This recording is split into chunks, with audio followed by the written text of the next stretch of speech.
আসসালামু আলাইকুম। আজকে আমরা আলোচনা করব কেমিক্যাল রিঅ্যাকশনস বা রাসায়নিক বিক্রিয়া অধ্যায়টা নিয়ে। তো এটা হলো আমাদের এই অধ্যায়ের একবারে প্রথম লেকচার। আমরা এই অধ্যায় পুরোটাই মোটামুটি তোমাদের সাথে আলোচনা করব এবং বেসিক থেকে আলোচনা করব। আর এই অধ্যায়টা আমরা এমনভাবে আলোচনা করব যেন তুমি এই অধ্যায়ের উপর যতভাবে প্রশ্ন আসুক তুমি দিতে পারো। মানে 100% তোমাকে এই অধ্যায়ের উপর পরিপূর্ণ পরিপাটি করে তুলবো। কথা ক্লিয়ার? তাহলে চলো আমরা আমাদের অধ্যায় শুরু করি। তো আমাদের অধ্যায়টার নাম হলো কেমিক্যাল রিঅ্যাকশনস বা রাসায়নিক বিক্রিয়া অধ্যায়টা। তো সর্বপ্রথম আমাদের বইয়ের প্রথম টপিকসটা হলো পদার্থের পরিবর্তন। আরেকটা কথা বলি, আমার পড়ানোর স্টাইলটা তোমাদের সাথে শেয়ার করি। আমার পার্সোনাল যে নোটটা, এই নোটটা আমি এই পাশে রাখি লেকচার দেওয়ার সময়, যেন তোমরা নোট করতে পারো, কারণ নোট করে পড়লে দেখা যাচ্ছে তোমার পড়াটা সুন্দরভাবে গোছালো থাকে। তো আমরা এমনভাবে নোটটা সাজানো হলো যেন তুমি ভালোভাবে উপরে ক্লাসে উঠলো, যেন তুমি ওইগুলো বেসিক ঠিক থাকে। তো এই ফার্স্টে আমাদের নোট থাকবে, আর এই পাশে আমাদের লেকচার থাকবে। তো তোমরা এই ফার্স্ট থেকে নোট খাতায় নোট তুলে ফেলবা, আর আমার লেকচারটা খুব মনোযোগ দিয়ে শুনবা। তাহলে এখন শোনো কি বলা আছে। প্রথমে বলা আছে পদার্থের পরিবর্তন। তো পদার্থের পরিবর্তন বলা আছে দুই ধরনের। প্রথমে কি বলতেছে, পদার্থের পরিবর্তন হলো দুই ধরনের। এখন কি কি? এক নম্বর হলো ভৌত পরিবর্তন, দুই নম্বর হলো রাসায়নিক পরিবর্তন। তাহলে আমরা এখান থেকে কি শিখলাম? আমাদের শিখলাম যে পদার্থের পরিবর্তন, যে একটা পদার্থ চেঞ্জ হয়, এই পদার্থ চেঞ্জ হতে পারে দুই ভাবে। একটাকে আমরা বলতেছি পদার্থের পরিবর্তন, এক পরিবর্তনকে বলতেছি, আর এক পরিবর্তনকে বলতেছি আমরা রাসায়নিক পরিবর্তন। তোমাদের প্রশ্ন আসতে পারে যে ভাই ভৌত পরিবর্তন কি জিনিস, রাসায়নিক পরিবর্তন কি জিনিস, এটা তো বুঝতেছি না। তাহলে এখন আমরা আলোচনা করব ভৌত পরিবর্তনটা কি জিনিস। এটা আমাদের মানে আলোচনার প্রথম এমসিকিউ জন্য এটা প্রায় সময় আসে, পদার্থের পরিবর্তন। তো আমরা পদার্থের পরিবর্তন কয় ধরনের? দুই ধরনের। একটাকে আমরা কি বলতেছি? ভৌত পরিবর্তন, আরেকটাকে আমরা বলতেছি কি পরিবর্তন? রাসায়নিক পরিবর্তন। এর পরবর্তী টপিকটা আমরা এখন আলোচনা করব ভৌত পরিবর্তন নিয়ে। ভৌত পরিবর্তন কি বলতেছে খুব মনোযোগ দিবে ভাই, তোমাদের সাথে খুব মানে একবার ডিটেইলস আলোচনা করব। তাহলে আমরা এখন আলোচনা করব কি নিয়ে? আমরা এখন আলোচনা করব ভৌত পরিবর্তন নিয়ে। ভৌত পরিবর্তন, ভৌত পরিবর্তনটা কি জিনিস এটা তোমাকে আমি একটু পরে তুমি বুঝো, আগে আমি তোমাকে কিছু কথা বলি, বাস্তব কথা শোনো।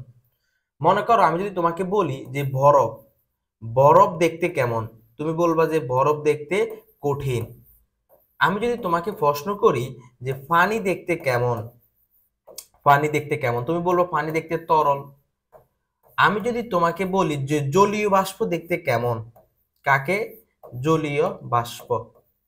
তো জলীয় বাষ্প দেখতে কেমন, তো তুমি বলবো জলীয় বাষ্প দেখতে হলো কি রকম? জলীয় বাষ্প দেখতে হলো গ্যাসীয়। এটা তুমি বলবা, এতটুকু কথা কথা ঠিক আছে। তাহলে বরফ দেখতে কেমন? কঠিন। পানি দেখতে কেমন? তরল। জলীয় বাষ্প দেখতে কেমন? গ্যাসীয়। এখন আমি তোমাকে যদি বলি বরফের সংকেত কি, তুমি বলবা বরফের সংকেত হলো H2O, আণবিক সংকেত। আমি যদি তোমাকে বলি পানির আণবিক সংকেত কত, তাও H2O। আমি যদি তোমাকে বলি জলীয় বাষ্পের আণবিক সংকেত কত, তাও H2O। এখন আমি যদি তোমাকে প্রশ্ন করি যে এখানের মধ্যে বরফ, এই বরফের আণবিক সংকেত H2O, পানি আণবিক সংকেত H2O, জলীয় বাষ্প আণবিক সংকেত H2O, এবং তিনজনের আমি যদি বলি দেখতে কেমন, বরফকে দেখতে কঠিন, পানিকে দেখতে তরল, জলীয় বাষ্প দেখতে গ্যাসীয়। তাহলে আমি এখান থেকে দেখতেছি যে তিনটা কথা আমি বললাম, বরফ, পানি এবং জলীয় বাষ্প, তাদের বাহিরের চেহারাটা একরকম, বাট ভিতরের চেহারাটা অন্যরকম। মানে তিনটার ভিতরের চেহারা সেম, ভিতরের চেহারাটা সেম, বাট বাহিরের চেহারাটা আলাদা আলাদা। কি রকম ভিতরের চেহারাটা সেম? আমি যদি বলি বরফ কি দ্বারা গঠিত, তুমি বলবো যে ভাই বরফটা হলো দুইটা হাইড্রোজেন পরমাণু আর একটা অক্সিজেন পরমাণু, দুইটা হাইড্রোজেন পরমাণু আর একটা কি অক্সিজেন পরমাণু সমন্বয়ে গঠিত। আমি যদি তোমাকে বলি যে পানি কিসের সমন্বয়ে গঠিত, তুমি বলতো পানির কথা বলবা যে দুইটা হাইড্রোজেন পরমাণু একটা অক্সিজেন পরমাণু। আমি যদি তোমাকে বলি জলীয় বাষ্প কিসের সমন্বয়ে গঠিত, তুমি বলবা দুইটা হাইড্রোজেন পরমাণু একটা অক্সিজেন পরমাণু। তাহলে আমরা এখান থেকে কি বুঝলাম? বরফ বা পানি বা জলীয় বাষ্প তিনটারই ভিতরের যে সে দুইটা হাইড্রোজেন পরমাণু এবং একটা অক্সিজেন পরমাণুর সমন্বয়ে গঠিত, কিন্তু তাদের বাহিরের চেহারাটা পরিবর্তন। একটা দেখতে কঠিন, আরেকটা দেখতে তরল, আরেকটা দেখতে গ্যাসীয়। আসলে এই যে তোমার সাথে যে ঘটনাটা আমি এখন উল্লেখ করলাম, এটাকেই মূলত বলা হয় ভৌত পরিবর্তন। আশা করি তুমি ভৌত পরিবর্তন কি জিনিস একটু হলো ফিল পাইছো। কিরকম? যে যাদের বাহিরের পরিবর্তন, বাহিরের চেহারাটার পরিবর্তন হতে পারে, বাট ইন্টারনাল হিসাব, ভিতরে সকল জিনিস সেম থাকতেছে, সেটাকে আমরা বলতেছি ভৌত পরিবর্তন। এখন আরেকটা উদাহরণ আমি তোমাদেরকে বলি। মনে করো একটা ছেলের নাম বললাম, ছেলেটার নাম মনে করো আবুল, এ অফ আবুল। আবুল তার মায়ের কাছে, আবুল তার মায়ের কাছে, কথা বুঝবা, আবুল তার মায়ের কাছে কি হিসাবে আছে, কি হিসাবে পরিচিত, ছেলে হিসাবে পরিচিত। তার আবুল তার মায়ের কাছে ছেলে হিসাবে পরিচিত। আবুল তার এই যে মেয়ে বান্ধবীর কাছে, মেয়ে বান্ধবী, মেয়ে, হ্যাঁ মেয়ে লিখবো, আচ্ছা লিখবো গার্লফ্রেন্ডের কাছে। আবুল তার গার্লফ্রেন্ডের কাছে কি হিসাবে পরিচিত, বয়ফ্রেন্ড হিসাবে পরিচিত। আবুল তার ছেলে বন্ধুদের কাছে, ছেলে বন্ধুদের কাছে, আবুল তার ছেলে বন্ধুদের কাছে কি হিসাবে পরিচিত, বন্ধু হিসাবে পরিচিত। তাহলে দেখো, যে আবুল, এই আবুল এখানে ছেলে, এই আবুল এখানে বয়ফ্রেন্ড, এই আবুল এখানে বন্ধু। তা আবুল একজনই, মানে আবুল সেই একজন, এক এক জায়গায় এক এক রকম। বাট আমি বলি যে আবুল তার মায়ের কাছে ছেলে হিসেবে পরিচিত, সেই আবুলের ভিতরের কোনো কিছু, আর যে আবুল তার গার্লফ্রেন্ডের কাছে বয়ফ্রেন্ড হিসেবে পরিচিত, ওই আবুলের ভিতরে কোনো পরিবর্তন আছে না, ওই একই জিনিস, একই, শুধু বাহিরে এক একজনের কাছে এক এক রকম। কারো কাছে ছেলে হিসেবে পরিচিত, কারো কাছে বয়ফ্রেন্ড হিসেবে পরিচিত, কারো কাছে কি হিসেবে পরিচিত, বন্ধু হিসেবে পরিচিত। তার বাহ্যিক লুক এক একজনের কাছে এক এক রকম, কিন্তু ভিতরেরটা কি থাকতেছে, সেম থাকতেছে। আমার কথা কি বোঝা গেল? এটা জাস্ট একটু মজা করলাম। তার মানে আমরা বুঝলাম যে আমাদের ভৌত পরিবর্তনটা হলো, ভৌত পরিবর্তনটা কি জিনিস, ভৌত পরিবর্তনটা হলো তার ভিতরের অভ্যন্তরীণ রাসায়নিক গঠনের কোনো পরিবর্তন ঘটবে না, কিন্তু তার বাহ্যিক অবস্থার পরিবর্তন ঘটবে, তাকে বলা হয় ভৌত পরিবর্তন। এই সংজ্ঞাটা এখানে লেখা আছে। কি লেখা আছে? যদি কোনো পদার্থের অভ্যন্তরীণ রাসায়নিক গঠনের কোনো পরিবর্তন না ঘটে, শুধুমাত্র বাহ্যিক অবস্থার পরিবর্তন ঘটে, তাকে বলা হয় ভৌত পরিবর্তন। এই সংজ্ঞাটা আমার এখানে লেখা আছে, সংজ্ঞাটা এখানে লেখা আছে। কি লেখা আছে? যদি কোনো পদার্থের অভ্যন্তরীণ রাসায়নিক গঠনে কোনো পরিবর্তন না ঘটে, শুধুমাত্র বাহ্যিক অবস্থার পরিবর্তন ঘটে, তাকে বলা হয় কি পরিবর্তন? তাকেই বলা হয় ভৌত পরিবর্তন। আশা করি ক্লিয়ার। তার মানে ভৌত পরিবর্তন কি জিনিস বললাম? যার বাইরের অবস্থার পরিবর্তন ঘটবে কিন্তু ভিতরের অবস্থাটার পরিবর্তন ঘটবে না, তাকেই বলা হয় ভৌত পরিবর্তন। আশা করি কথাটা ক্লিয়ার।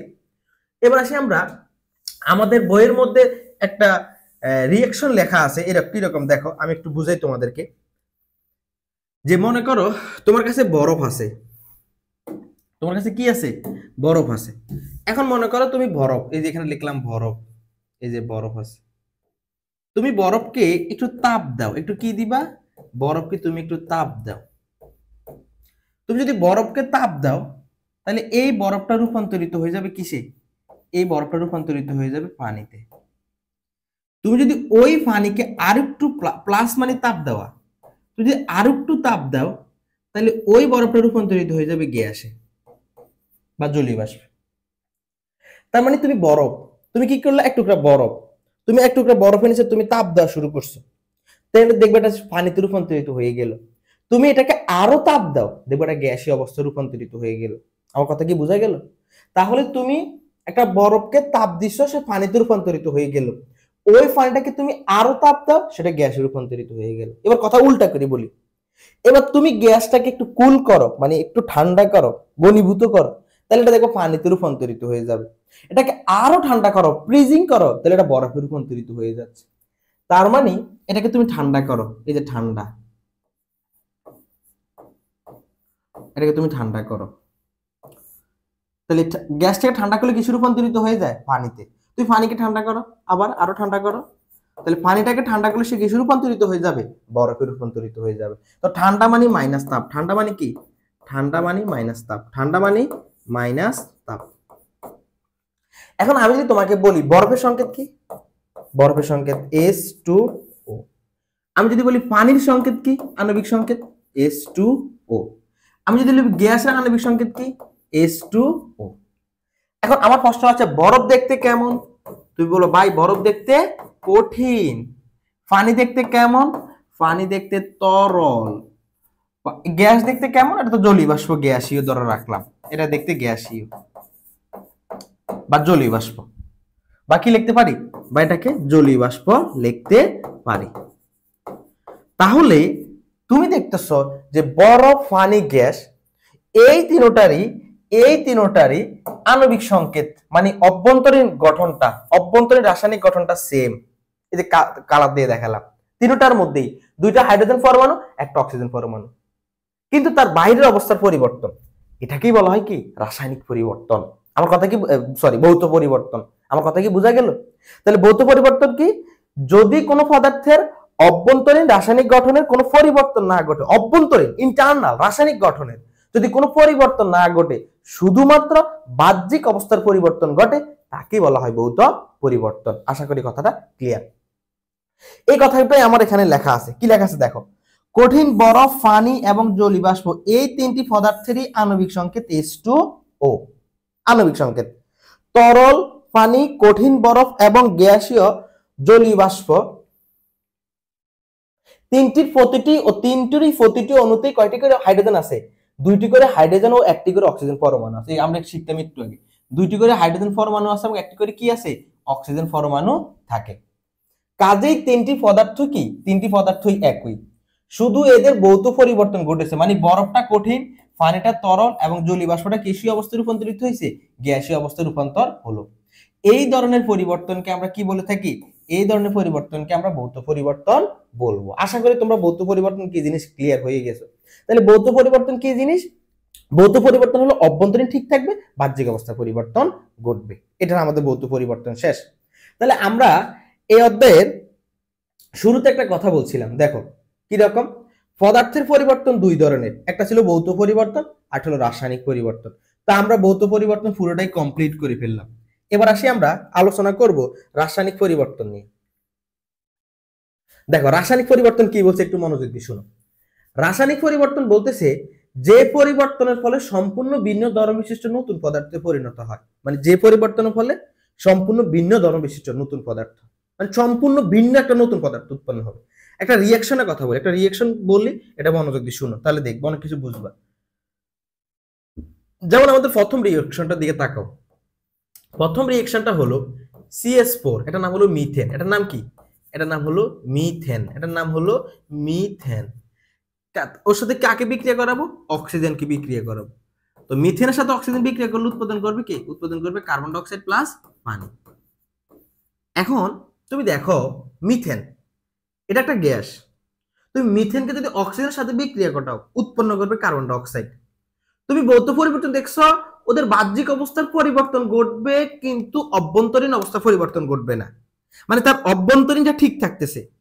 আর এখানে দেখো কি হয়, এই যে মিথেন, আমি যদি বলি মিথেন তৈরি হয়েছে, এই যে কার্বন, এই যে কার্বন কার্বন কার্বন, এই পাশে একটা হাইড্রোজেন, এই পাশে একটা হাইড্রোজেন, এই পাশে একটা হাইড্রোজেন, এই পাশে একটা হাইড্রোজেন। এটা হলো মিথেনের আণবিক, মিথেনের মানে গাঠনিক সংকেতটা দেখাবো। এবার কার্বন ডাই অক্সাইড কিভাবে উৎপন্ন হয়েছে? এই পাশে কার্বন, এই পাশে অক্সিজেন, এই পাশে অক্সিজেন। তুমি লক্ষ্য করো মিথেন একটা জিনিস আলাদা, কার্বন ডাই অক্সাইড আলাদা একটা জিনিস, এটার সাথে কিন্তু মিল নেই। মানে মিথেন একটা হিসাব, আলাদা আরেকটা হিসাব। এখন মিথেন আমি আরেকটা কথা বলি, মিথেন হলো প্রাকৃতিক গ্যাসের পদ, এমসিকিউর জন্য খুবই গুরুত্বপূর্ণ। প্রাকৃতিক গ্যাসের প্রধান উপাদান হলো মিথেন। প্রাকৃতিক উপাদানের প্রধান উপাদান, প্রাকৃতিক উপাদানের কি প্রধান উপাদান, প্রাকৃতিক উপাদান, প্রাকৃতিক গ্যাসের প্রাকৃতিক গ্যাসের প্রধান উপাদান, প্রাকৃতিক গ্যাসের প্রধান উপাদান হলো কি মিথেন। প্রাকৃতিক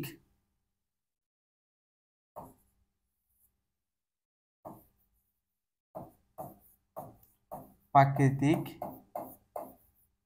গ্যাসের প্রধান উপাদান। তাহলে প্রাকৃতিক গ্যাসের প্রধান উপাদানের নাম কি? মিথেন। এটা একটা এমসিকিউর জন্য খুবই গুরুত্বপূর্ণ। প্রাকৃতিক গ্যাসের প্রধান উপাদানের নাম হলো মিথেন। এই মিথেনটাকে বলা হয় প্রাকৃতিক গ্যাসের কি? প্রাকৃতিক গ্যাসের প্রধান উপাদান। প্রাকৃতিক গ্যাসের প্রধান উপাদানের নাম হলো মিথেন। এখন আসি আমরা যে কথা বলতেছিলাম, তুমি যদি মিথেনের সাথে অক্সিজেন রিঅ্যাকশন ঘটাও বা বিক্রিয়া ঘটাও, উৎপন্ন হয় কার্বন ডাই অক্সাইড প্লাস পানি। তাহলে এখানে বিক্রিয়া ঘটাচ্ছ কাকে? মিথেনকে। কার সাথে? অক্সিজেনের সাথে। বাট উৎপাদন হলো কার্বন ডাই অক্সাইড। তাহলে বলো মিথেন আর কার্বন ডাই অক্সাইড এটা কি এক জিনিস? সম্পূর্ণ ভিন্ন একটা ধর্ম। মিথেন এক ধর্মের, কার্বন ডাইঅক্সাইড আরেক ধর্মের। মিথেন প্রাকৃতিক গ্যাসের প্রধান উপাদান, আর এটা হলো সালোক সংশ্লেষণ বিক্রিয়া উৎপন্ন জিনিস।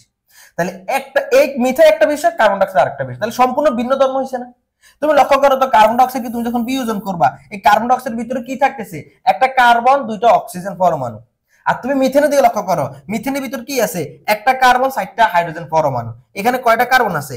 একটি কার্বন আছে, একটা কার্বন পরমাণু। আর কয়টি হাইড্রোজেন পরমাণু? 4টি হাইড্রোজেন। এখানে একটি কার্বন পরমাণু, একটি কার্বন পরমাণু এখানে। আর কয়টি অক্সিজেন পরমাণু? 2টি অক্সিজেন পরমাণু। তাহলে এখানে একটি কার্বন পরমাণু, এখানে 2টা অক্সিজেন পরমাণু। এখানে একটা কার্বন পরমাণু, 4টা হাইড্রোজেন পরমাণু। তাহলে সম্পূর্ণ একটা কি জিনিস? ভিন্ন জিনিস না? তাদের ইন্টারনাল হিসাবও একরকম। ইন্টারনাল তো পুরোটাই চেঞ্জ, বাইরের হিসাবটাও চেঞ্জ। তার মানে এটাই বলতেছে যে পরিবর্তনের ফলে সম্পূর্ণ ভিন্ন ধর্ম বিষয়, নতুন একটা ধর্মের নতুন পদার্থে পরিণত হয়, সেটাকে আমরা কি বলে থাকি? রাসায়নিক পরিবর্তন বলে থাকি। তার মানে আমরা এখান থেকে দেখতেছি, দেখো খুব মনোযোগ দিয়ে বিষয়গুলো একটু বুঝো। মিথেনের সাথে অক্সিজেন রিঅ্যাকশন করছে, করে নতুন পদার্থ, একটা হলো কার্বন ডাইঅক্সাইড আর একটা হলো পানি, তো সম্পূর্ণ নতুন ধর্মের পদার্থ উৎপন্ন হয়েছে না? অক্সিজেনের ধর্ম আর পানির ধর্ম কি সেম? ধর্ম তো সেম না। তাহলে এটাকেই বলা হয়ে থাকে কি? এটাকে বলা হয়ে থাকে রাসায়নিক পরিবর্তন। আমরা রাসায়নিক পরিবর্তন আরেকটা বিক্রিয়া বুঝি, আরেকটা তোমাদের বইয়ের মধ্যে দেওয়া আছে, আরেকটা বিক্রিয়া, যে চুনা পাথর, ক্যালসিয়াম কার্বনেটের বিষয়টা দেখো একটু বুঝো। আমাদের এখানে রিকশাটার দিকে একটু লক্ষ্য করো, মনোযোগ দিবা। ক্যালসিয়াম কার্বনেট,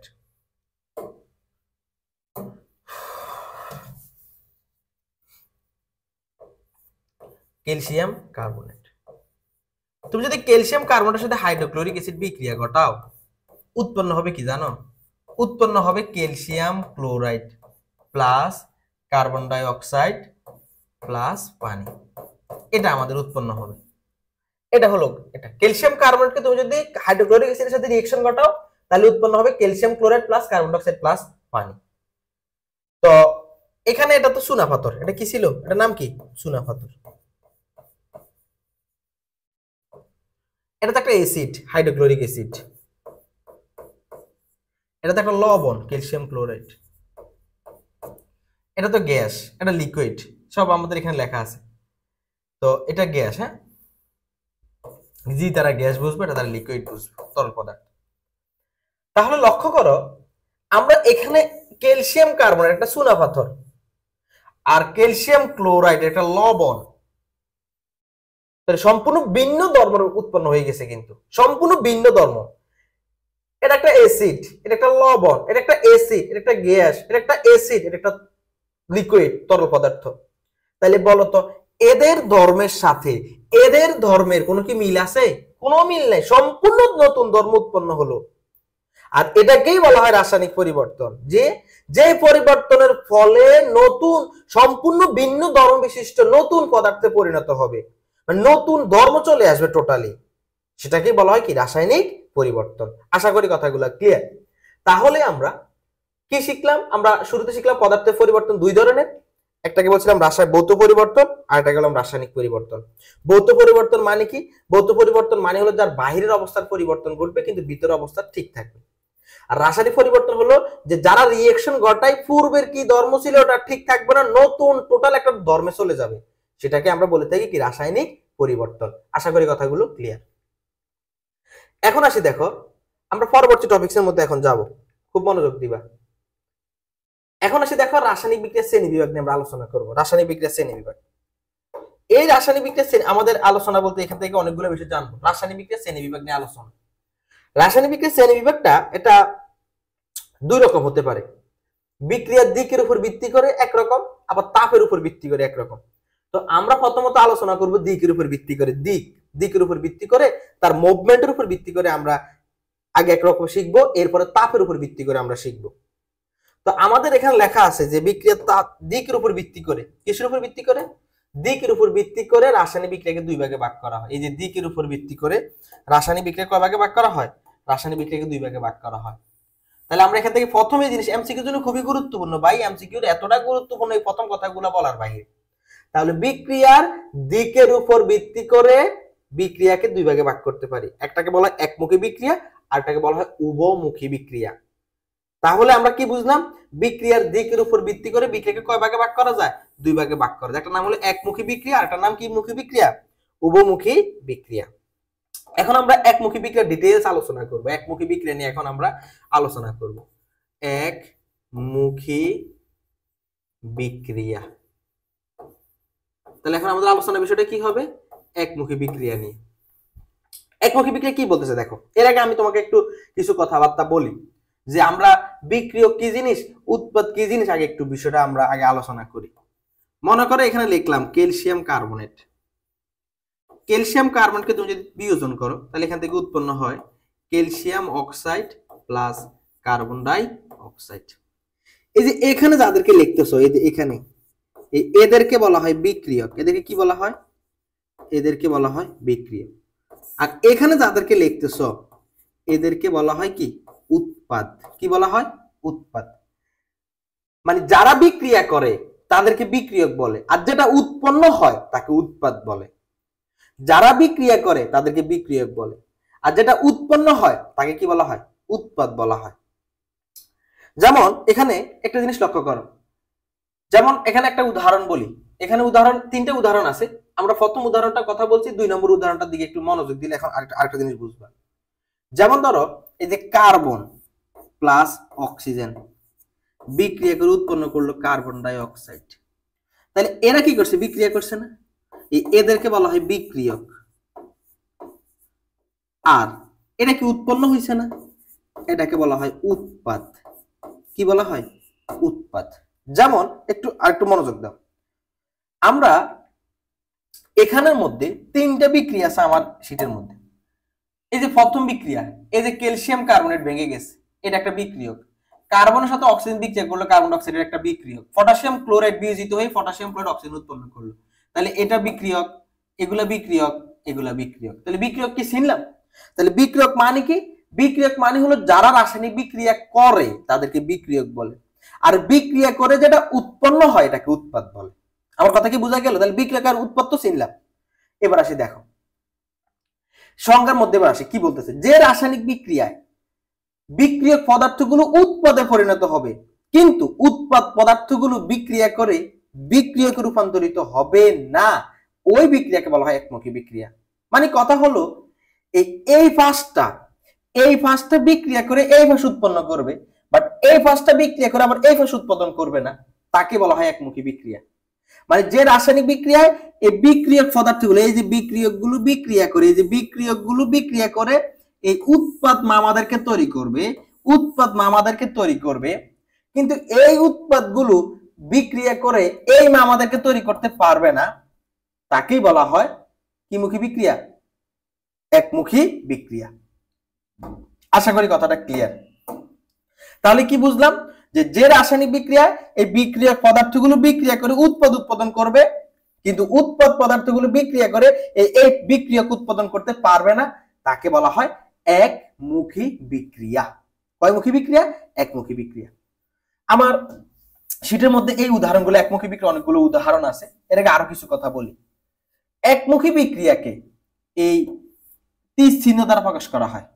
একমুখী বিক্রিয়া কি চিহ্ন দ্বারা প্রকাশ করা হয়, তীর চিহ্ন দ্বারা প্রকাশ করা হয়। আমরা একটু আগে প্রথমত আমরা একটা উদাহরণ লিখছিলাম তোমার কাছে, এখানে এটা নাম হলো ক্যালসিয়াম কার্বনেট। তো তুমি যদি ক্যালসিয়াম কার্বনেটকে তাপ দাও কি উৎপন্ন হবে, ক্যালসিয়াম অক্সাইড প্লাস কার্বন ডাই অক্সাইড, এটা একটা গ্যাস। আমরা এই একটা চিহ্ন ইউজ করব, এই চিহ্ন দ্বারা বোঝানো হয় এটা উপরে ঊর্ধ্বমুখী, এটা উপরে চলে গেছে, মানে এটা পাত্রে আর নাই। আর এই বিক্রিয়াগুলো আসলে কোন পাত্রে সংগঠিত করা হয়, এই বিক্রিয়াটা আসলে খোলা পাত্রে সংগঠিত করা হয়। কোন পাত্রে, বলো বলো বলো, খোলা পাত্রে সংগঠিত করা হয়। তাহলে ক্যালসিয়াম কার্বনেটকে তুমি যদি বিয়োজিত করো বা তাপ দাও, তাহলে এটা বিক্রিয়া করে কি উৎপাদন করবে, calcium oxide plus carbon oxide. এবার বুঝো এই বিক্রিয়াটা আমি কোন পাত্রে করছি, খোলা পাত্রে করছি না, তো আমার পাত্র থেকে তো কার্বন ডাই অক্সাইড উড়ে চলে গেছে, তাহলে আমার পাত্রে তার কার্বন ডাই অক্সাইড নাই, আমার পাত্রে অনলি আছে ক্যালসিয়াম অক্সাইড। তাহলে ক্যালসিয়াম অক্সাইড কি সে নিজে নিজে কখনো ক্যালসিয়াম কার্বনেট হতে পারবে, হতে পারবে না। ক্যালসিয়াম অক্সাইড, ক্যালসিয়াম কার্বনেট, এই ক্যালসিয়াম অক্সাইডটা এই ক্যালসিয়াম কার্বনেট হতে গেলে তার সাথে মাস্ট বি কার্বন ডাই অক্সাইড থাকা লাগবে। কিন্তু আমি তো বিক্রিয়াটা করে বসে আছি কোন পাত্রে, খোলা পাত্রে। যেই মোমেন্টে কার্বন ডাই অক্সাইডটা গ্যাসীয় পদার্থ, তো যেই মোমেন্টে কার্বন ডাই অক্সাইড উৎপন্ন হয়ে গেল ওই মোমেন্টে কার্বন ডাই অক্সাইড পাত্র থেকে চলে গেছে, উড়ে চলে গেছে। তাহলে আর কি হবে না, তাহলে আর এই রিঅ্যাকশনটা ঘটায় আর ক্যালসিয়াম কার্বনেট উৎপাদন করতে পারবে না। মনে থাকবে তো কথাটা? এই কথাটাই বলতেছি কি, যে রাসায়নিক বিক্রিয়ায় বিক্রিয়ক পদার্থগুলো বিক্রিয়া করে উৎপাদে রূপান্তরিত হবে, কিন্তু উৎপাদ বিক্রিয়া করে কখনোই বিক্রিয়কে রূপান্তরিত হতে পারবে না, তাকে বলা হয় একমুখী বিক্রিয়া। আশা করি কথাটা ক্লিয়ার। এবার শুনো, একমুখী বিক্রিয়াকে এইরকম তীর চিহ্ন দ্বারা প্রকাশ করা হয়, সরি, একমুখী বিক্রিয়া কি করা হয়, এরকম তীর চিহ্ন দ্বারা কি করা হয়, প্রকাশ করা হয়। টোটাল একটা তীর চিহ্ন থাকবে। এবার এখান থেকে আরো কিছু আমি গুরুত্বপূর্ণ কথা বলি, একমুখী বিক্রিয়ার জন্য খুবই খুবই খুবই গুরুত্বপূর্ণ। কি রকম? একমুখী বিক্রিয়াটা, এই একমুখী বিক্রিয়াটা পুরোটা বিক্রিয়ক, বিক্রিয়া মানে পুরোটা বিক্রিয়ক শেষ হয়ে যাবে। এই পুরোটা বিক্রিয়া, এই বিক্রিয়া পুরোটা বিক্রিয়ক শেষ হওয়া পর্যন্ত বিক্রিয়া ঘটতে থাকবে। আমার কথা কি বোঝা গেল? তার মানে আমরা কি বুঝলাম, একমুখী বিক্রিয়া বিক্রিয়কগুলো সম্পূর্ণ নিঃশেষ হওয়া পর্যন্ত বিক্রিয়া ঘটবে। আশা করি কথাটা ক্লিয়ার। এবার আসি আমরা একটু কিছু কথাবার্তা আমার শীটের কথাগুলো বলি। সংখ্যা আমি অলরেডি তোমাদের সাথে আলোচনা করে ফেলছি। লেখা আছে একমুখী বিক্রিয়ার সমীকরণে বিক্রিয়ক ও উৎপাদের মধ্যে একটা ডানমুখী তীর চিহ্ন ব্যবহার করা হয়। এই যে ডানমুখী একটা কি ব্যবহার করা হয়, তীর চিহ্ন ব্যবহার করা হয়। আশা করি তোমরা এই কথাগুলো বুঝলাম। তাহলে আমরা কি বুঝলাম, একমুখী বিক্রিয়া মানে কি, যে রাসায়নিক বিক্রিয়ায় বিক্রিয়ক পদার্থগুলো বিক্রিয়া করে উৎপাদে পরিণত হবে, কিন্তু উৎপাদ পদার্থগুলো বিক্রিয়া করে বিক্রিয়কে পরিণত হবে না, তাকে আমরা কি বলে থাকি, একমুখী বিক্রিয়া বলে থাকি। ওকে, আশা করি ক্লিয়ার। এর পরবর্তী এখানে আমার কিছু উদাহরণ লেখা আছে, আমি কিছু উদাহরণের কথা তোমাদেরকে বলছিলাম এখান থেকে, যে একমুখী বিক্রিয়া প্রথম উদাহরণটা বুঝালাম, দ্বিতীয় নম্বর উদাহরণটাও বুঝালাম। তো এই যেমন এখানে কি, এই যে কার্বনের সাথে অক্সিজেন বিক্রিয়া করবে, কার্বনের সাথে অক্সিজেন বিক্রিয়া করে কি উৎপাদন করবে, কার্বন ডাই অক্সাইড বিক্রিয়া করবে। তো কার্বন ডাই অক্সাইড উৎপাদন করবে, তো কার্বন ডাই অক্সাইড কি একটা গ্যাসীয় পদার্থ, এটা চলে যাবে। কখনো কার্বন ডাই অক্সাইড এটা তো উড়েই চলে যাবে, এটা আর কি থাকবে না, পাত্রে থাকবে না, আর কার্বন প্লাস অক্সিজেন উৎপাদন করতে পারবে না। আবার যেমন KClO3, এটার নাম হলো পটাশিয়াম ক্লোরাইড, এটার নাম কি, KClO3, এটার নাম হলো পটাশিয়াম ক্লোরাইড। এটা যদি পটাশিয়াম ক্লোরাইডকে তুমি যদি বিয়োজিত করো, তাহলে পটাশিয়াম ক্লোরাইড প্লাস অক্সিজেন উৎপাদন করে ফেলবে। এই পটাশিয়াম ক্লোরাইড প্লাস অক্সিজেন উৎপাদন করলে অক্সিজেন একটা গ্যাসীয় পদার্থ, তো দেখা যাবে অক্সিজেনটা পাত্র থেকে চলে যাবে। তো আমার এই পটাশিয়াম ক্লোরাইড থেকে আর কি উৎপাদন হতে পারবে না, পটাশিয়াম ক্লোরাইড উৎপাদন হতে পারবে না। তার মানে আমরা দেখলাম এই বিক্রিয়াগুলো বিক্রিয়া করে উৎপাদন করছে, কিন্তু এই উৎপাদগুলো বিক্রিয়া করে আমার বিক্রিয়কে রূপান্তরিত হতে পারে নাই, আর এটাকে বলা হয় কি, একমুখী বিক্রিয়া। আশা করি কথাগুলো ক্লিয়ার। একমুখী বিক্রিয়ার আমরা কিছু বৈশিষ্ট্য আছে, যেগুলো আমি বললাম যে আমি আমার শীটটা এমনভাবে তৈরি করছি তোমাদের জন্য, যেটা তুমি পড়লে মাস্ট বি A+ কেমিস্ট্রিতে পাবা, এবং কেমিস্ট্রি তোমার ভিতরে কোনো ভয় থাকবে না, তুমি কেমিস্ট্রি তখন পাই টু পাই করে সব বুঝবা। এবার শোনো, একমুখী বিক্রিয়ার বৈশিষ্ট্য কি বলছে, একমুখী বিক্রিয়া কোনো না কোনো সময় গিয়ে সম্পূর্ণতা লাভ করে। আমি তোমাদেরকে এই কথাগুলো একটু আগে বলছিলাম যে একমুখী বিক্রিয়া ততক্ষণ পর্যন্ত চলতে থাকবে যতক্ষণ পর্যন্ত না বিক্রিয়কগুলো শেষ হচ্ছে। এই যে এখানের মধ্যে, এই যে এখানের মধ্যে আমরা যে শিখতেছি যে এই যে পটাশিয়াম ক্লোরাইড, এখন আমি তোমাকে যদি প্রশ্ন করি ভাই আমার রিঅ্যাকশন কতক্ষণ পর্যন্ত হবে, তুমি বলবা যে ভাই আমার এই রিঅ্যাকশনটা ততক্ষণ পর্যন্ত চলবে যতক্ষণ পর্যন্ত আমার এই পাত্রে পটাশিয়াম ক্লোরাইড থাকবে থাকবে থাকবে, মানে যতক্ষণ পর্যন্ত পটাশিয়াম ক্লোরাইড শেষ হবে না ততক্ষণ পর্যন্ত এই পটাশিয়াম ক্লোরাইড প্লাস অক্সিজেন উৎপন্ন হতেই থাকবে। এখন একটা সময় গিয়ে পটাশিয়াম ক্লোরাইড সম্পূর্ণ শেষ হয়ে যাবে, আর তার মানে আমার বিক্রিয়াটা সম্পূর্ণতা লাভ করে ফেলছে। বিক্রিয়া কি করে ফেলছে, সম্পূর্ণতা লাভ করে ফেলছে।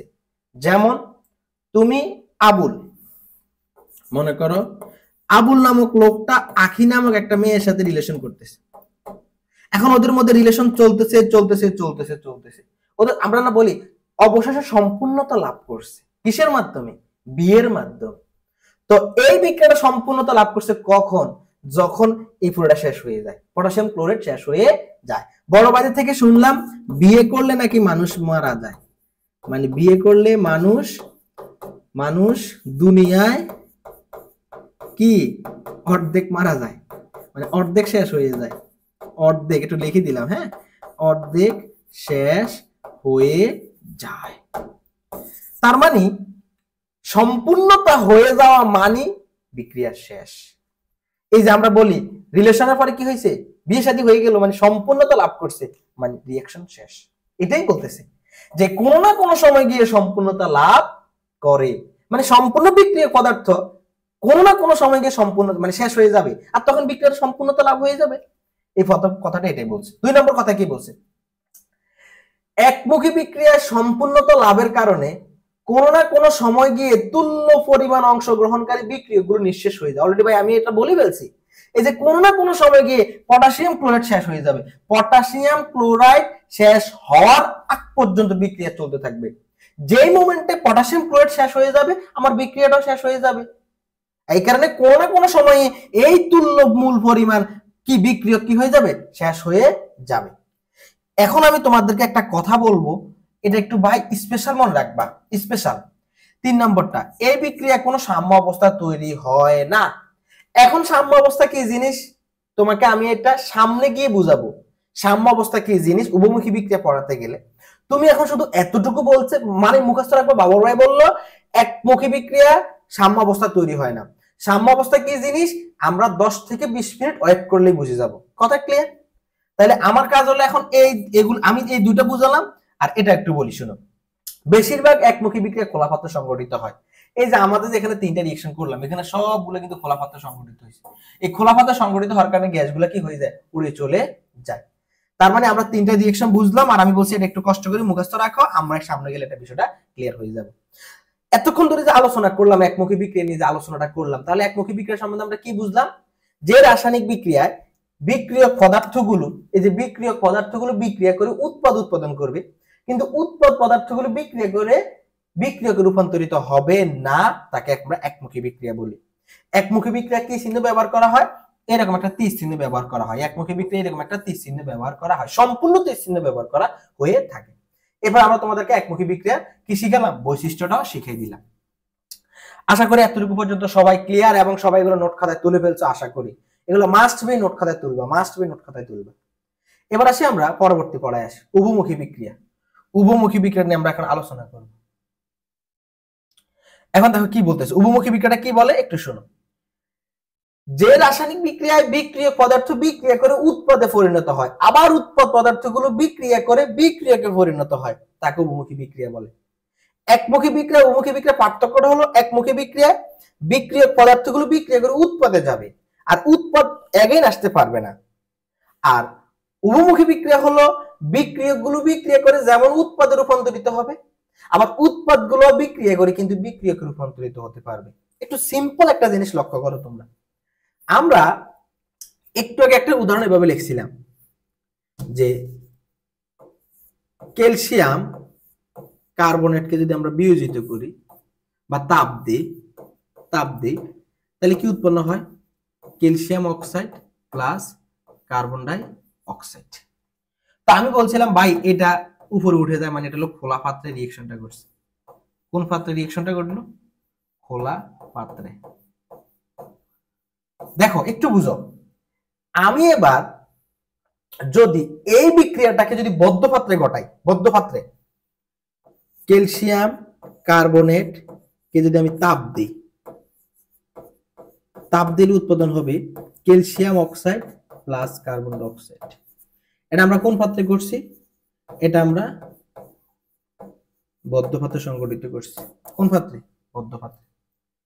তাহলে এই বিক্রিয়াটা আমি যদি বদ্ধ পাত্রে ঘটাই তাহলে কিন্তু এই ক্যালসিয়াম অক্সাইড এবং কার্বন ডাই অক্সাইড এগেইন বিক্রিয়া করে এই এগেইন আমি কিন্তু এগেইন এখন দেখাচ্ছি, এগেইন বিক্রিয়া করে আবার কিছু রূপান্তরিত হয়ে যাবে, ক্যালসিয়াম কার্বনেটে রূপান্তরিত হয়ে যাবে। মানে সহজ কথা হলো এই বিক্রিয়াটাই একবার খোলা পাত্রে ঘটালাম, একবার বদ্ধ পাত্রে ঘটালাম। তুমি যদি বদ্ধ পাত্রে ঘটাও তাহলে এই ক্যালসিয়াম কার্বনেট বিক্রিয়া করে তাপ দিলে ক্যালসিয়াম কার্বনেট বিক্রিয়া করছে করে ক্যালসিয়াম অক্সাইড প্লাস কার্বন ডাই অক্সাইড উৎপাদন করছে। বদ্ধ পাত্রে করলে তো কার্বন ডাই অক্সাইড আর উড়ে যাওয়ার সম্ভাবনা নাই, ওটা তো পাত্রে থেকে যাবে। তখন আবার এই ক্যালসিয়াম অক্সাইড এবং এই কার্বন ডাই অক্সাইড বিক্রিয়া করে ক্যালসিয়াম কার্বনেট উৎপন্ন করলো। তাহলে আমরা কি বলতে পারতেছি, এই বিক্রিয়ক থেকে উৎপাদে আসতে পারতেছি, আবার উৎপাদ থেকে এগেইন বিক্রিয়কে আসতে পারতেছি। এই বিক্রিয়াকে বলা হয় উভমুখী বিক্রিয়া। আমার কথা কি বোঝা যাচ্ছে তো? তাহলে উভমুখী বিক্রিয়া কি? যে বিক্রিয়ায় বিক্রিয়ক পদার্থগুলো বিক্রিয়া করে উৎপাদে পরিণত হয়, আবার উৎপাদ পদার্থগুলো বিক্রিয়া করে বিক্রিয়কে পরিণত হয়, তাকে আমরা কি বলে থাকি? উভমুখী বিক্রিয়া বলে থাকি। তাহলে একটু লক্ষ্য করো, আমরা যখন একমুখী বিক্রিয়া শিখছিলাম তখন কিন্তু সে শুধু একদিকে মুভমেন্ট করছিল, একদিকে। কিন্তু উভমুখী বিক্রিয়া কয় দিকে মুভ করে? দুই দিকে মুভ করে। এখন এই কারণে উভমুখী বিক্রিয়াগুলো, এটা তো ক্লিয়ার আশা করি। এখন আমরা একটু মূল মানে খুব জটিল জটিল কথা বলবো। এখন উভমুখী বিক্রিয়াকে আমরা অর্ধতীর চিহ্ন দ্বারা প্রকাশ করা হয়। কি চিহ্ন দ্বারা? উভমুখী বিক্রিয়াকে আমরা এরকম অর্ধতীর চিহ্ন দ্বারা প্রকাশ করে থাকি, মানে অর্ধেক যায় আবার এদিকে অর্ধেক আসে। এটা হলো গুরুত্বপূর্ণ কথা। তাহলে একমুখী বিক্রিয়াকে সম্পূর্ণ তীর চিহ্ন দ্বারা প্রকাশ করা হয়, আর উভমুখী বিক্রিয়াকে অর্ধ তীর চিহ্ন দ্বারা প্রকাশ করা হয়। অর্ধ তীর তো বুঝি, অর্ধেক অর্ধেক তীর চিহ্ন দ্বারা প্রকাশ করা হয়ে থাকে। এবার আসি আমরা এখান থেকে, আমি এবার একটু মুছে ফেলি এগুলা। এবার মুছে ফেলে আমি আমার স্টেপ বাই স্টেপ উভমুখী বিক্রিয়া নিয়ে যে যে কথা বলা দরকার তা বলতেছি। এখন শুনো, একটু আগে আমি যে উদাহরণটা লিখলাম যে ক্যালসিয়াম কার্বনেটকে আমি যদি বিয়োজিত করি তাহলে অর্ধতীর চিহ্ন দিতে হবে। হ্যাঁ, তাহলে উৎপন্ন হবে কি? ক্যালসিয়াম অক্সাইড প্লাস কার্বন ডাই অক্সাইড। আর একটা রিঅ্যাকশনের কথা বলি, যেমন ধরো হাইড্রোজেন প্লাস আয়োডিন বিক্রিয়া করবে, বিক্রিয়া করে উৎপাদন করবে হাইড্রোজেন আয়োডাইড। এটা যদি সমতা করি, হাইড্রোজেন দুইটা আছে, আয়োডিন দুইটা আছে, সামনে 2 দিয়ে দেব। সমতা মানে হাইড্রোজেন দুইটা আছে, সামনে 2, আয়োডিন দুইটা আছে, সামনে 2, তাহলে দুইটা হাইড্রোজেন দুইটা আয়োডিন মিলে গেছে। এবার আসি একটু ভাই, একটু সিম্পল ভাবে আমি তোমাকে বুঝাচ্ছি, তুমি একটু বুঝো এখান থেকে। তোমার এখানে কি হয়? এই হাইড্রোজেন প্লাস আয়োডিন বিক্রিয়া করে উৎপাদন করতেছে কি? Hydrogen iodide. আবার হাইড্রোজেন আয়োডাইড বিক্রিয়া করে আবার উৎপাদন করতে পারতেছে কি? Hydrogen plus iodine. দুইটা কথা আমি বিক্রিয়াটা আলাদা আলাদা করে লিখলাম। এই বিক্রিয়াটা যে দুইটা ঘটনা ঘটতেছে, আমি দুইটা ঘটনাকে তুমি আলাদা আলাদা করে আমি লিখতেছি। এই বিক্রিয়াটা আমি দেখতেছি হাইড্রোজেনের সাথে আয়োডিন বিক্রিয়া করে উৎপাদন করতেছে হাইড্রোজেন আয়োডাইড। আবার হাইড্রোজেন আয়োডাইড ভেঙে গিয়ে উৎপাদন করতেছে হাইড্রোজেন প্লাস আয়োডিন। তাহলে প্রশ্ন হলো এরকম যে আমি এখান থেকে সামনে গেলাম, আবার আমি বললাম কি আমি এখন এখান থেকে ক্যামেরার সামনে যাব, আবার ক্যামেরার সামনে থেকে বোর্ডের সামনে চলে আসব। তাহলে এখন আমি যেভাবে আসছি আমার ফ্রন্ট সাইডে আসি না, এটাকে বলি কি? সামনের সাইড। আবার আমি ওইখান থেকে এগেইন বোর্ডের দিকে আসা মানে কি? উল্টা সাইড হয়ে আসতেছি না। তাহলে এখানে দিয়ে লক্ষ্য করো তো, এই হাইড্রোজেনের সাথে আয়োডিন বিক্রিয়া করে হাইড্রোজেন আয়োডাইড উৎপাদন করলো, মানে সামনের দিকে মুভ করলো। আবার হাইড্রোজেন আয়োডাইড ভেঙে গিয়ে হাইড্রোজেন প্লাস আয়োডিন উৎপাদন করলো, তাহলে কি পিছনের দিকে আসলো না? তাহলে উভমুখী বিক্রিয়ার মধ্যে দুইটা ঘটনা ঘটে, একটা হলো সম্মুখমুখী বিক্রিয়া, আরেকটাকে বলে পশ্চাৎমুখী বিক্রিয়া। একটাকে বলে সম্মুখমুখী বিক্রিয়া, আরেকটাকে বলে পশ্চাৎমুখী বিক্রিয়া। এবার তুমি নিজে একটু চিন্তা করো তো ভাই, কোনটাকে সম্মুখমুখী বিক্রিয়া বলবো? এই হাইড্রোজেন আর এই আয়োডিন বিক্রিয়া করে, আমি আলাদা আলাদা দেখলাম, হাইড্রোজেন প্লাস আয়োডিন বিক্রিয়া করে উৎপাদন করতেছে 2 মোল হাইড্রোজেন আয়োডাইড। তাহলে এটার মুভমেন্টটা কোন দিকে হলো? সামনের দিকে করছে না, তাহলে এটাকে বলে সম্মুখমুখী বিক্রিয়া। এবার হাইড্রোজেন আয়োডাইড বিক্রিয়া করে এগেইন হাইড্রোজেন প্লাস আয়োডিন উৎপাদন করলো, তাহলে এটা কি হলো? এগেইন আবার উল্টা দিকে আসছে না, এটাকে বলা হয় পশ্চাৎমুখী বিক্রিয়া। কি মুখী বিক্রিয়া? পশ্চাৎমুখী বিক্রিয়া। এই কথাটা আমরা এখন একটু বুঝি এখান থেকে কি বলতেছে দেখো। উভমুখী বিক্রিয়ায় একটু দেখো, উভমুখী বিক্রিয়ায় বিক্রিয়ক হতে উৎপাদ হওয়ার বিক্রিয়াকে সম্মুখমুখী বিক্রিয়া বলা হয়। তাহলে উভমুখী বিক্রিয়া, এই যে বিক্রিয়ক আমি লিখলাম, এই যে বিক্রিয়কগুলো লিখলাম, এই বিক্রিয়ক থেকে এই যে উৎপাদন হলো, বিক্রিয়ক থেকে যে উৎপাদন হলো, এই বিক্রিয়ক থেকে উৎপাদন হওয়ার প্রক্রিয়াকে বলা হয় কি বিক্রিয়া? সম্মুখমুখী বিক্রিয়া। আবার আমি দেখতেছি এই হাইড্রোজেন আয়োডাইড ভেঙে গিয়ে আবার এগেইন হাইড্রোজেন প্লাস আয়োডিন উৎপাদন করে, তাহলে এটা উল্টা দিকে আসছে না, এটাকে বলে পশ্চাৎমুখী বিক্রিয়া। এই কথা বললাম। উভমুখী বিক্রিয়া উৎপাদ হতে বিক্রিয়কে পরিণত হওয়ার বিক্রিয়াকে পশ্চাৎমুখী বা বিপরীতমুখী বিক্রিয়া বলে। আশা করি খুব গুরুত্বপূর্ণ দুইটা কথা বললাম। একটাকে বললাম সম্মুখমুখী বিক্রিয়া, আর একটাকে বললাম পশ্চাৎমুখী বিক্রিয়া। সম্মুখমুখী বিক্রিয়া কি? যেখানে সামনের দিকে মুভ হবে। আর সামনের দিকে কিভাবে মুভ হবে? বিক্রিয়কগুলো বিক্রিয়া করে উৎপাদে রূপান্তরিত হবে। আর পশ্চাৎমুখী কি? উৎপাদগুলা ভেঙে গিয়ে বা উৎপাদগুলা বিক্রিয়া করে আবার এগেইন বিক্রিয়কে রূপান্তরিত হবে, সেটাকে আমরা বলে থাকি কি বিক্রিয়া?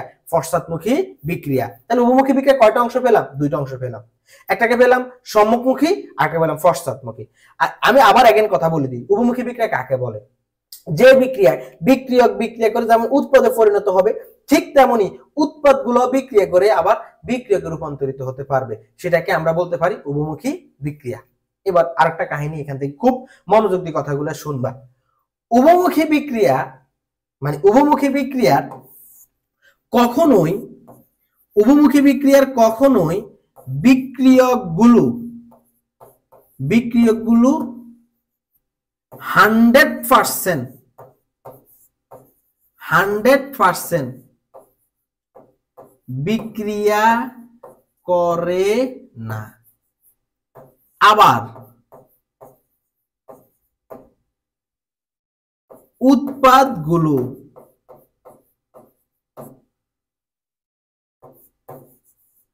100% বিক্রিয়া করে না। খুবই গুরুত্বপূর্ণ একটা কথা বলছি, খুবই গুরুত্বপূর্ণ একটা কথা এটা ভাই, গুরুত্বপূর্ণ মানে গুরুত্বপূর্ণ। কি লিখলাম? উভমুখী বিক্রিয়ার মধ্যে এই বিক্রিয়কগুলো, এই যে হাইড্রোজেন প্লাস আয়োডিন, এই হাইড্রোজেন প্লাস আয়োডিন এটা কিন্তু 100% বিক্রিয়া করে না, মানে পুরোটা ওরা শেষ করে না, কিছু অংশ নিজেদের কাছে রেখে দেয়। কিন্তু তুমি দেখো তো একমুখী বিক্রিয়া কি শিখছিলে? বিক্রিয়কগুলো সম্পূর্ণ বিক্রিয়া করে উৎপাদে রূপান্তরিত হয়ে যাবে। কিন্তু এটা কি ছিল? একমুখী বিক্রিয়ার জন্য আমি শিখালাম, একমুখী বিক্রিয়ার জন্য এই কথাগুলো বলছিলাম কি, যে বিক্রিয়কগুলো 100% বিক্রিয়া করে উৎপাদে রূপান্তরিত হবে। কিন্তু উভমুখী বিক্রিয়া বেলা এসে উল্টা কি হলো? এরা হলো চালাক মানুষ আর কি, যে এরা 100% এই হাইড্রোজেন আর আয়োডিন 100% বিক্রিয়া করে হাইড্রোজেন আয়োডাইড উৎপাদন করবে না, কিছু অংশ ওদের কাছে রেখে দিবে, মানে কিছু অংশ হাইড্রোজেন আয়োডিন রিঅ্যাকশন ছাড়াই থাকবে।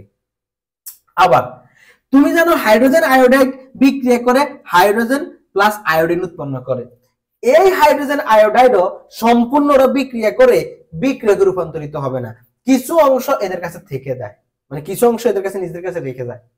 তাহলে আমরা দেখতেছি একমুখী বিক্রিয়ার বেলায় একটা অংশ শেষ হয়ে গিয়ে বিক্রিয়াটা সম্পূর্ণতা শেষ করে ফেলে, সম্পূর্ণতা লাভ করে। আর এখানে এসে দেখতেছি বিক্রিয়কগুলো বিক্রিয়া 100% করে না, মানে 100% বিক্রিয়ক বিক্রিয়া করে উৎপাদে রূপান্তরিত হবে না, আবার উৎপাদও 100% বিক্রিয়া করে কিসে রূপান্তরিত হবে না? বিক্রিয়কে রূপান্তরিত হবে না, কিছু অংশ দুইজনের কাছে কি দিতেছে? রেখে দিতেছে। তাহলে বিক্রিয়ার সম্পূর্ণতা শেষ হবে না। এটাকে এভাবে আমি একটু উদাহরণ বলি, এটা আমি আমার অফলাইনে বেসে ফলাফলদেরকে এই কিছু একটা উদাহরণ বলি। মনে করো এক বাবার কাছে মনে করো কত লাখ আছে? মনে করো তার কাছে 10 লাখ টাকা আছে। কয় লাখ টাকা আছে? 10 লাখ টাকা আছে। তো 10 লাখ টাকা থাকা কেন উনি ওনার বাচ্চা কাচ্চাকে মনে করো 8 লাখ টাকা দিবে। এখন 8 লাখ টাকা দিতেছে, উনি কি করতেছে? ওনার কাছে 2 লাখ টাকা রেখে দিতেছে, কারণ যদি ছেলেরা যদি বাটপারি করে, হ্যাঁ, মানে উনি পুরোটা ওনার বাচ্চা কাচ্চারে দিতেছে না। আবার এই ছেলেরা এতটা খারাপ না, ভালো, আবার সালাক ভালো আর কি, ওরা আবার বলতেছে আচ্ছা আমাদের তো টাকা হয়ে গেছে, তাহলে বাবারে কিছু টাকা দিই, বাবার টাকাই তো কিছু অংশ আমাদের কাছে রাখি আর কিছু অংশ বাবাকে দিয়ে দিই। তাহলে ছেলেরা কি করলো? আবার ওইখান থেকে বাবাকে মনে করো 4 লাখ টাকা দিতেছে, তার কাছে কিন্তু তাদের কাছে আর কত লাখ রাখতেছে? 4 লাখ রাখতেছে। তাহলে আমরা কি বুঝলাম? তাহলে আমরা বুঝতেছি যে এখানে তুমি দেখো ওনার কিন্তু সম্পূর্ণ টাকা উনি দেয় নাই, আবার ওনার থেকে ওনারা পাইছে, আবার ওরা আবার ওই টাকাটা পেয়ে আবার ওই টাকাটা পুরোটা আবার ওনার বাবাকে দেয় না, আবার ওই টাকাটা কিছু অংশ নিজেদের কাছে রেখে আবার কিছু অংশ বাবাকে দিছে। বিষয়টা বুঝলা তো? মানে বিক্রিয়ক সম্পূর্ণ শেষ হবে না, উৎপাদে রূপান্তরিত হবে না, আবার উৎপাদও পুরোটা শেষ হবে না, শেষ হয়ে আবার বিক্রিয়কে রূপান্তরিত হবে না, ওদের দুইজনের কাছে কিছু না কিছু অংশ রেখে যাবে। আশা করি কথাগুলো ক্লিয়ার। এবার এসে দেখো আমরা কি পরবর্তী পেজটা দেখি। আমরা এখানে এই কথাগুলো অলরেডি তোমাদের সাথে আলোচনা করছি। উভমুখী বিক্রিয়ায় বিক্রিয়ক এবং উৎপাদের কি দুইটা অর্ধতীর চিহ্ন ব্যবহার করা হয়। অর্ধতীর চিহ্ন আমি একটু আগে দেখালাম। অর্ধতীর চিহ্ন দেখতে কেমন? অর্ধতীর চিহ্ন দেখতে এইরকম, দেখো অর্ধতীর চিহ্ন দেখতে এইরকম, ঠিক আছে কথাটা? এরপর আমরা এই বিক্রিয়াটা শিখালাম, এই বিক্রিয়াটা শিখালাম। এই বিক্রিয়া তোমাদের বইয়ের মধ্যে আছে, আমি একটু বিষয়টা বুঝাই কিভাবে। এই বিক্রিয়াটা লেখা আছে C2H5OH, এটার নাম হলো ইথানল। এটার নাম কি? ইথানল। এটার নাম হলো ইথানল। মাথা রাখবা OH থাকলে ওএস থাকলে বিক্রিয়ার নামের শেষে অল বা নল বলা হয়, কি বলা হয়? অল বা নল। আর কার্বন যদি দুইটা থাকে তাহলে ইথ, কার্বন দুইটা থাকলে কি বলা হয়? ইথ বলে। কার্বন দুইটা থাকলে ইথ, কার্বন কয়টা থাকলে? দুইটা থাকলে। কার্বন দুইটা থাকলে কি বলি? এটা আমরা অর্গানিকে ওই যে তোমার ইয়েতে পড়বো আর কি, 11তম অধ্যায় জীবাশ্ম জ্বালানিতে পড়বো।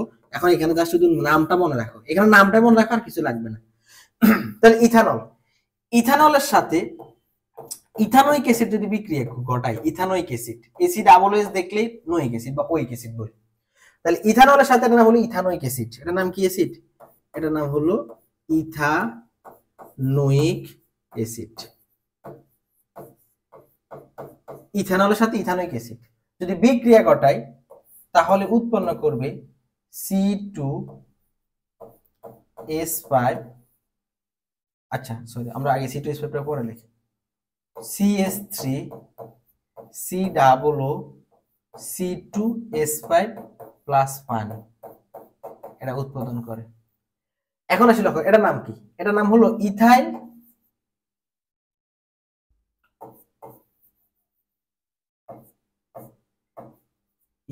ইথানয়েড এস্টার। এটার নাম কি? Ethyl ethanoate ester. এটা একটা উভমুখী বিক্রিয়া। তো উভমুখী বিক্রিয়ার জন্য আমরা কি চিহ্ন দিব?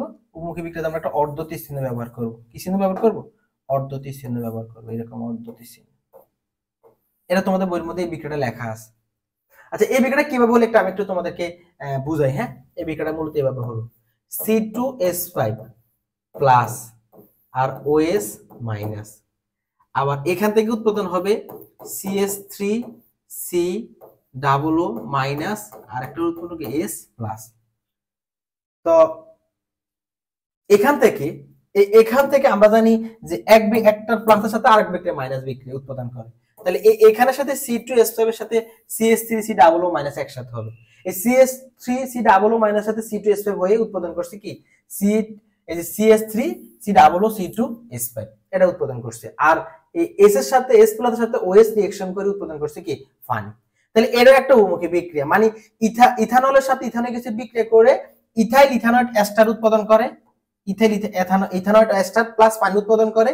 আবার এই ইথাইল ইথানয়েড এস্টারের সাথে পানি রিঅ্যাকশন করে আবার ইথানল প্লাস ইথানোয়িক অ্যাসিড উৎপাদন করে থাকে। তাহলে এগুলা কি?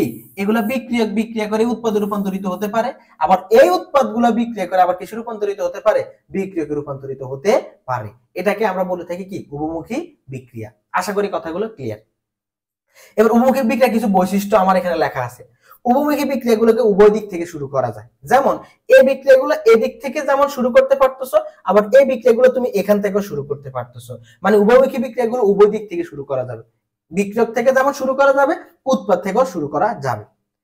এর পরবর্তীতে আসে উভমুখী বিক্রিয়াগুলো সাম্য অবস্থা আসার প্রবণতা আছে। আচ্ছা সাম্য অবস্থা, এখন প্রশ্ন আসতে পারে যে ভাই সাম্য অবস্থা কি জিনিস একটু বুঝি। এটা আমাদের সবার একটা কমন কিছু ভুল কনসেপ্ট থাকে যে সাম্য অবস্থা আমরা বিষয়টা বুঝিই না। যে সাম্য অবস্থা বলতে আমরা কি বুঝি? সাম্য অবস্থা বলতে বোঝানো হয় যে বিক্রিয়কগুলো আসলে যতগুলা অণু বিক্রিয়া করে উৎপাদে রূপান্তরিত হবে, উৎপাদের অণুগুলো ঠিক ততটুকু বিক্রিয়া করে বিক্রিয়কে রূপান্তরিত হবে। আমি একটু কথাটা বলি, সাম্য অবস্থার মিনিংটা একটু বলি। সাম্য অবস্থার মিনিংটা হলো বিক্রিয়কগুলো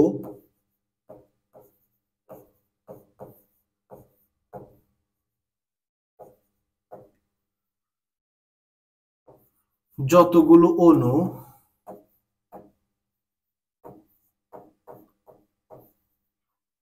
বিক্রিয়া করে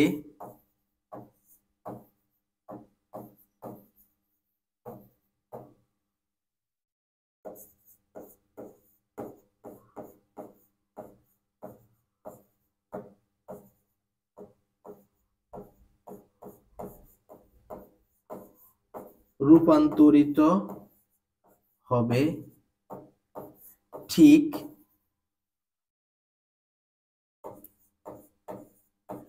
উৎপাদেরও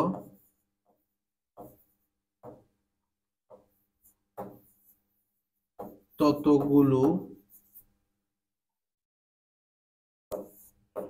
অণু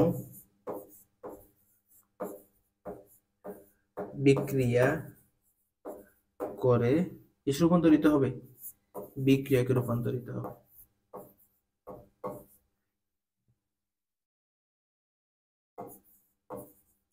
বিক্রিয়কে রূপান্তরিত হবে।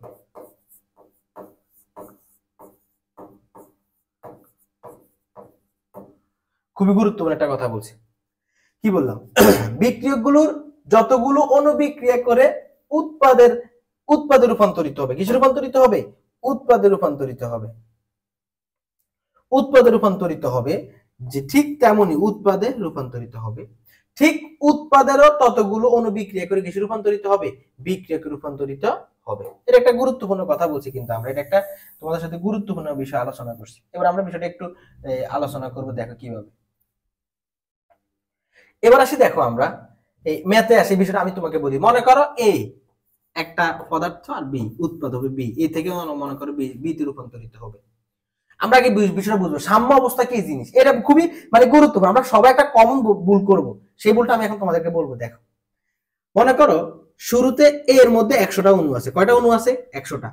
তো তখন টি মনে করো 0 সেকেন্ড। আচ্ছা, তুমি বুঝো উৎপাদ কখন উৎপন্ন হবে? বিক্রিয়কগুলো বিক্রিয়া করে উৎপাদ উৎপাদন করবে। এখন শুরুতে বিক্রিয়ক আছে মনে করো 100টা অণু, 0 সেকেন্ড, এখনো সময় শেষ হয়নি। তো 0 সেকেন্ডে যদি 100টা থাকে, তাহলে ওই মোমেন্টে উৎপাদ বি কি উৎপাদন হবে? না, এখন উৎপাদন হয়নি, 0। এখন মনে করো সময় গেল, এখন মনে করো সময় হলো মনে করো 20 সেকেন্ড।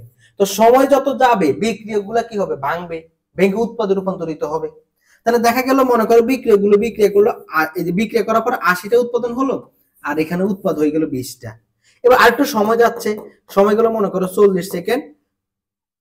মনে করো এখানের মধ্যে হয়ে গেল 60টা, আর এখানে উৎপাদন হয়ে গেল কয়টা? 40টা। এরপর মনে করো 40 থেকে 60 সেকেন্ডে চলে গেল। মনে করো বিক্রিয়ক হলো 5টা, উৎপাদ হলো 50টা, উৎপাদ হলো 50টা। এরপর মনে করো 80 সেকেন্ডে গেল, 80 সেকেন্ডে গিয়ে আবার 60টা হলো, 40টা হলো। এবার মনে করো টি সমান আবার 100 সেকেন্ড গেল, এবার দেখা গেল উৎপাদ বিক্রিয়ক হলো 60টা, আর উৎপাদ হলো 40টা। এখন আমি এটা দেওয়ার পর আমি তোমাকে বললাম যে বিক্রিয়াটা কোন জায়গায় গেলে সাম্য অবস্থায় উপনীত হবে। আমি সাম্য অবস্থায় উপনীত হওয়ার জন্য বললাম বিক্রিয়কগুলো যতগুলো অণু বিক্রিয়া করে উৎপাদে রূপান্তরিত হবে, ঠিক উৎপাদেরও ততগুলো অণু বিক্রিয়া করে বিক্রিয়কে রূপান্তরিত হবে। আমি একবারের জন্য বলি নাই যে অবস্থায় গেলে বিক্রিয়ক এবং উৎপাদের পরিমাণ সমান হবে তাকে আমরা বলবো উভমুখী বিক্রিয়া, সাম্য অবস্থা না। আমি এটা একবারও বলি নাই। আমি আবার বলছি, আমি একবারও বলি নাই যে বিক্রিয়কে যতগুলো অণু থাকবে উৎপাদেও ঠিক ততগুলো অণু থাকবে, এটা আমি একবারও বলি নাই। আমি বলতেছি যে বিক্রিয়কগুলোর যতগুলো অণু বিক্রিয়া করে উৎপাদে রূপান্তরিত হবে, উৎপাদও ঠিক ততগুলো অণু বিক্রিয়া করে কিসে রূপান্তরিত হবে? বিক্রিয়কে রূপান্তরিত হবে। যেমন ধরো একটা কথার কথা, মনে করো এই একটা লোক আছে, এটা মনে করো হাজবেন্ড, আর এটা মনে করো ওয়াইফ। তো হাজবেন্ডের কাছে মনে করো 2 লাখ টাকা আছে, হ্যাঁ, আর ওয়াইফের কাছে মনে করো 1 লাখ টাকা আছে। এখন মনে করো হাজবেন্ড ওয়াইফকে দিতেছে 10,000 টাকা, 10কে, আবার ওয়াইফও দিতেছে হাজবেন্ডকে 10কে। দুজনকে সমান সমান টাকা দিতেছে না? এখন আসি দেখো শুরুতে এই যে দেখো এই হাজবেন্ড ওয়াইফকে 10কে দিতেছে, ওয়াইফ আবার হাজবেন্ডকে 10কে দিতেছে। এটাকে মূলত বোঝানো হয় যে ও ওকে যা দিতেছে ও ঠিক তাকে ততটুকু দিতেছে। এটাকে বলে সাম্য অবস্থা। আচ্ছা তুমি কি দেখো তো হাজবেন্ডের কাছে কি 1 লাখ আছে না 2 লাখ আছে? টাকার পরিমাণ কি সমান? টাকার পরিমাণ তো সমান না, কিন্তু তাদের দুইজনের দেওয়া নেওয়াটা কি সমান। এটাকে বলা হয় সাম্য অবস্থা। কি বলা হয়? সাম্য অবস্থা। কোন একটা বিক্রিয়া সাম্য অবস্থা উপনীত হওয়া মানে কি? বিক্রিয়কগুলো যতগুলো অণু বিক্রিয়া করে উৎপাদে রূপান্তরিত হবে, উৎপাদগুলো ঠিক ততগুলো অণু বিক্রিয়া করে কিসে রূপান্তরিত হবে? বিক্রিয়কে রূপান্তরিত হবে।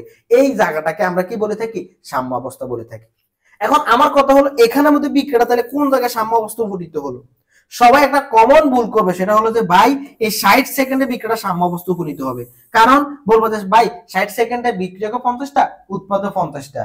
না রে পাগলা, তোমাকে তো বলতেছে ওটা না, তোমাকে তো বলতেছে যে অণু যতগুলো অণু বিক্রিয়া করে উৎপাদে রূপান্তরিত হবে, উৎপাদেরও ঠিক ততগুলো অণু বিক্রিয়া করে বিক্রিয়কে রূপান্তরিত হবে। তো সাম্য অবস্থার জন্য তোমাকে নিচে তাকাতে হবে, নিচেরটার দিকে তাকাতে হবে। নিচেরটার দিকে তাকায় দেখো তো 80 সেকেন্ডে গিয়ে আবার কি তাদের দেওয়া নেওয়াটা চেঞ্জ হয়ে গেছে না? দেওয়া নেওয়াটা চেঞ্জ হওয়া মানে কি 60 আর 40 হয়ে গেছে। তার মানে তাদের লেনদেনটা সমান সমান না, কেউ বেশি দিতেছে কেউ কম দিতেছে। কিন্তু তুমি 80 সেকেন্ডের পর থেকে লক্ষ্য করো তো 60-40, 100 সেকেন্ডে গিয়ে 60-40 মানে আর চেঞ্জ হচ্ছে না। তার মানে এখানে আসার পরে ও ওকে, এখন তোমাদের প্রশ্ন আসতে পারে ভাই তাহলে কি ওরা 60-60 আর 40-40 থাকা মানে কি ওরা কি আসলে একজন আরেকজনকে দিতেছে না? আসলে দেয়, তবে সমপরিমাণ দেয়। কি কতটুকু দেয়? সমপরিমাণ দিয়ে থাকে। এই কারণে দেখবা যে অনেকে বলবে উভমুখী বিক্রিয়া সাম্য অবস্থায় উপনীত হলে বিক্রিয়াটিকে স্থির মনে হয়। কি মনে হয়? স্থির মনে হয়। বাট আসলে কি স্থির না? মনে হয় বলছিলাম। কি রকম? এখান থেকে তাকাও, হাজবেন্ড আর ওয়াইফের মাঝখানে মনে করো ওই হাজবেন্ডের ছোট ভাই আসলো, এসে দেখতেছে সে তার ভাইকে প্রশ্ন করলো, ভাই আপনার কাছে কয় টাকা আছে? 2 লাখ টাকা আছে। এই যে তার ছোট ভাই তার ভাবিকে প্রশ্ন করলো, ভাবি আপনার কাছে কত টাকা আছে? 1 লাখ টাকা আছে। এখন তারা দুজনকে 10 দেয় 10 দেয় 10 দেয়, এভাবে যাচ্ছে। এখন তার ভাই একটু সারাদিন ঘুরে টুরে এসে আবার বলতেছে, ভাই আপনার কাছে কত টাকা আছে? 2 লক্ষ টাকা। ভাবি আপনার কাছে 1 লক্ষ টাকা। টাকার পরিমাণ কি চেঞ্জ হয়েছে? হয় নাই। এখন তাহলে বলবো, তাহলে কি ভাবি আপনারা কেউ কাউকে টাকা দেন নাই? আসলে কত দেয় নাই? দিছে তো, কত তো সত্য। কিন্তু কত হলো ভাবি বা ভাইকে যা দিতেছে ভাই ভাবিকে তা দিতেছে, সমপরিমাণ লেনদেন হচ্ছে। এই কারণে বাইরে থেকে কারো সবার কাছে কি মনে হবে ওদের টাকার কোনো পরিবর্তন নাই, মানে কেউ টাকা দেয় নাই। বাট আসলে প্রকৃতপক্ষে কি এমন কথা না? আসলে তো প্রকৃতপক্ষে একজন আরেকজনকে টাকা দিতেছে, লেনদেন হচ্ছে। এটাকেই বলা হয় মানে বাইরে থেকে মনে হবে স্থির, বাট আসলে স্থির না। তবে এটা কখন ঘটবে? যখন সাম্য অবস্থায় উপনীত হবে। আর সাম্য অবস্থা মানে কি? বিক্রিয়ক যতগুলো অণু বিক্রিয়া করে উৎপাদে রূপান্তর হবে, উৎপাদও ঠিক ততগুলো অণু বিক্রিয়া করে কিসে রূপান্তরিত হয়ে যাবে? বিক্রিয়কে রূপান্তরিত হয়ে যাবে। উভমুখী বিক্রিয়াগুলো কোনো না কোনো সময়ে গিয়ে এই সাম্য অবস্থা উপনীত হয়ে যায়। মানে বিক্রিয়ক যতগুলো অণু বিক্রিয়ক উৎপাদকে দিবে, উৎপাদও ঠিক ততগুলো অণু বিক্রিয়ককে দিবে। আমি আবারও বলি, আমি একবারও বলি নাই যে বিক্রিয়কের যতগুলো উপাদান থাকবে উৎপাদও ঠিক ততগুলো উপাদান থাকলে সাম্য অবস্থায় আসবে, এটা আমি বলি নাই। বিক্রিয়ক যতগুলাই থাকুক কোনো ম্যাটার না, উৎপাদেরও যতগুলো অণু থাকুক তাও ম্যাটার না। ম্যাটারটা হলো সাম্য অবস্থায় আসতে গেলে বিক্রিয়ক যতগুলো অণু বিক্রিয়া করে উৎপাদকে দিবে, উৎপাদও ঠিক ততগুলো অণু বিক্রিয়া করে আবার কাকে দিবে? বিক্রিয়ককে দিবে। তাহলে আমি এখান থেকে বলতে পারি আমার সময় যখন 80 সেকেন্ডে আসলো, 80 সেকেন্ডে কিসে রূপান্তরিত হয়েছে? সাম্যাবস্থায় রূপান্তরিত হলো, সাম্যাবস্থায় আসলো। কথা কি বোঝা গেল? কারণ এখান থেকে ও ওকে যা দিতেছে ও ওকে ঠিক ততগুলো দিতেছে, ও ওকে যা দিতেছে ও ওকে ঠিক ততগুলোই দিতেছে। তবে তাদের লেনদেনটা কি হচ্ছে? ঠিক হচ্ছে। কিন্তু এখান পর্যন্ত ঠিক নাই, কারণ আমরা দেখ যেমন ধরো 80, 20, 60, 40 এদের লেনদেন ও দিতেছে একটু বেশি ও দিতেছে কম, ও দিতেছে একটু বেশি ও দিতেছে একটু কম, আবার এরকম হয়ে গেল। তার মানে আমরা বুঝলাম এই বিক্রিয়াটা সাম্য অবস্থায় উপনীত হলো কত নম্বর সেকেন্ডে? 80 সেকেন্ডে। আর কোন একটা বিক্রিয়া সাম্য অবস্থায় গেল কি গেল না এটা আসলে আমরা এর পরবর্তীটার দিকে তাকাই বলতে হবে। কারণ এর পরবর্তী থেকে যদি দেখি আর তাদের মধ্যে চেঞ্জ হচ্ছে না, তখন আমরা বলবো এটা সাম্য অবস্থায় চলে আসবে, কারণ ওরা দুজনকে সমপরিমাণ লেনদেন করতেছে। আশা করি কথাটা ক্লিয়ার। এই কথাটা আমরা এখানে বললাম যে উভমুখী বিক্রিয়াগুলো সাম্য অবস্থায় আসার প্রবণতা আছে। সাম্য অবস্থা কি জিনিস আমরা বুঝালাম। এর পরবর্তী কথাটা আছে, উভমুখী বিক্রিয়াগুলো সম্পূর্ণ হয় না, অর্থাৎ বিক্রিয়কের শতভাগ উৎপাদ অথবা উৎপাদের শতভাগ বিক্রিয়কে পরিণত হয় না। এই কথাগুলো আমি তোমাদের সাথে আলোচনা কিন্তু হয়ে গেছে। কারণ আমি একটু আগে বলছিলাম, বাপের একটা উদাহরণ দিয়ে বলছিলাম, এমনি উদাহরণ দিয়ে বললাম যে আসলে বিক্রিয়কগুলো সম্পূর্ণ শেষ হবে না, আবার উৎপাদগুলো সম্পূর্ণ কি হবে না? শেষ হবে না। আশা করি কথাগুলো ক্লিয়ার। এর পরবর্তীতে আছে আরেকটা জিনিস আমরা বুঝলাম। এর পরবর্তীতে আমরা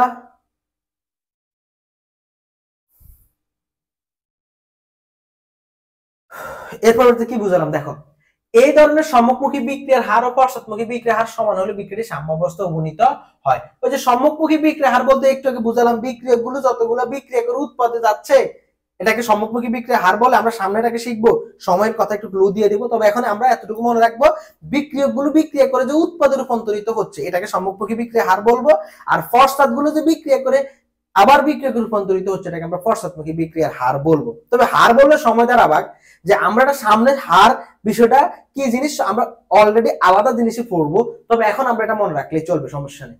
এরপরে কথা হলো কি, বেশিরভাগ উভমুখী বিক্রিয়া কোন পাত্রে হয়? বদ্ধ পাত্রে সংঘটিত হয়ে থাকে। আশা করি কথাগুলো ক্লিয়ার।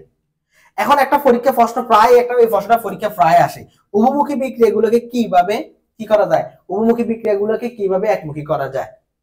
এর জন্য আমরা একটা একটা রিঅ্যাকশন লিখি, আমি একটু রিঅ্যাকশন একটু দেখো।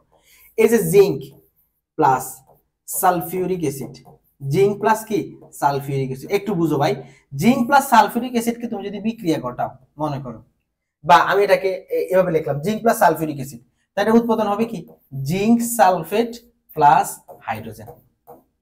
এবার এই বিক্রিয়াটাকে আমি যদি খোলা পাত্রে ঘটাই, ধরো এই বিক্রিয়া আমি খোলা পাত্রে ঘটাবো, তাহলে জিঙ্ক প্লাস সালফিউরিক অ্যাসিড, এই বিক্রিয়াটা এটা একটা উভমুখী বিক্রিয়া। এবার আমি উভমুখী বিক্রিয়াকে বলতেছি একমুখী করব। তো তুমি উত্তর হলো ভাই আপনি তাহলে উৎপাদ থেকে একজনকে সরাই ফেলেন, তাহলে তো আর ওরা বিক্রিয়া ঘটাতে পারবে না।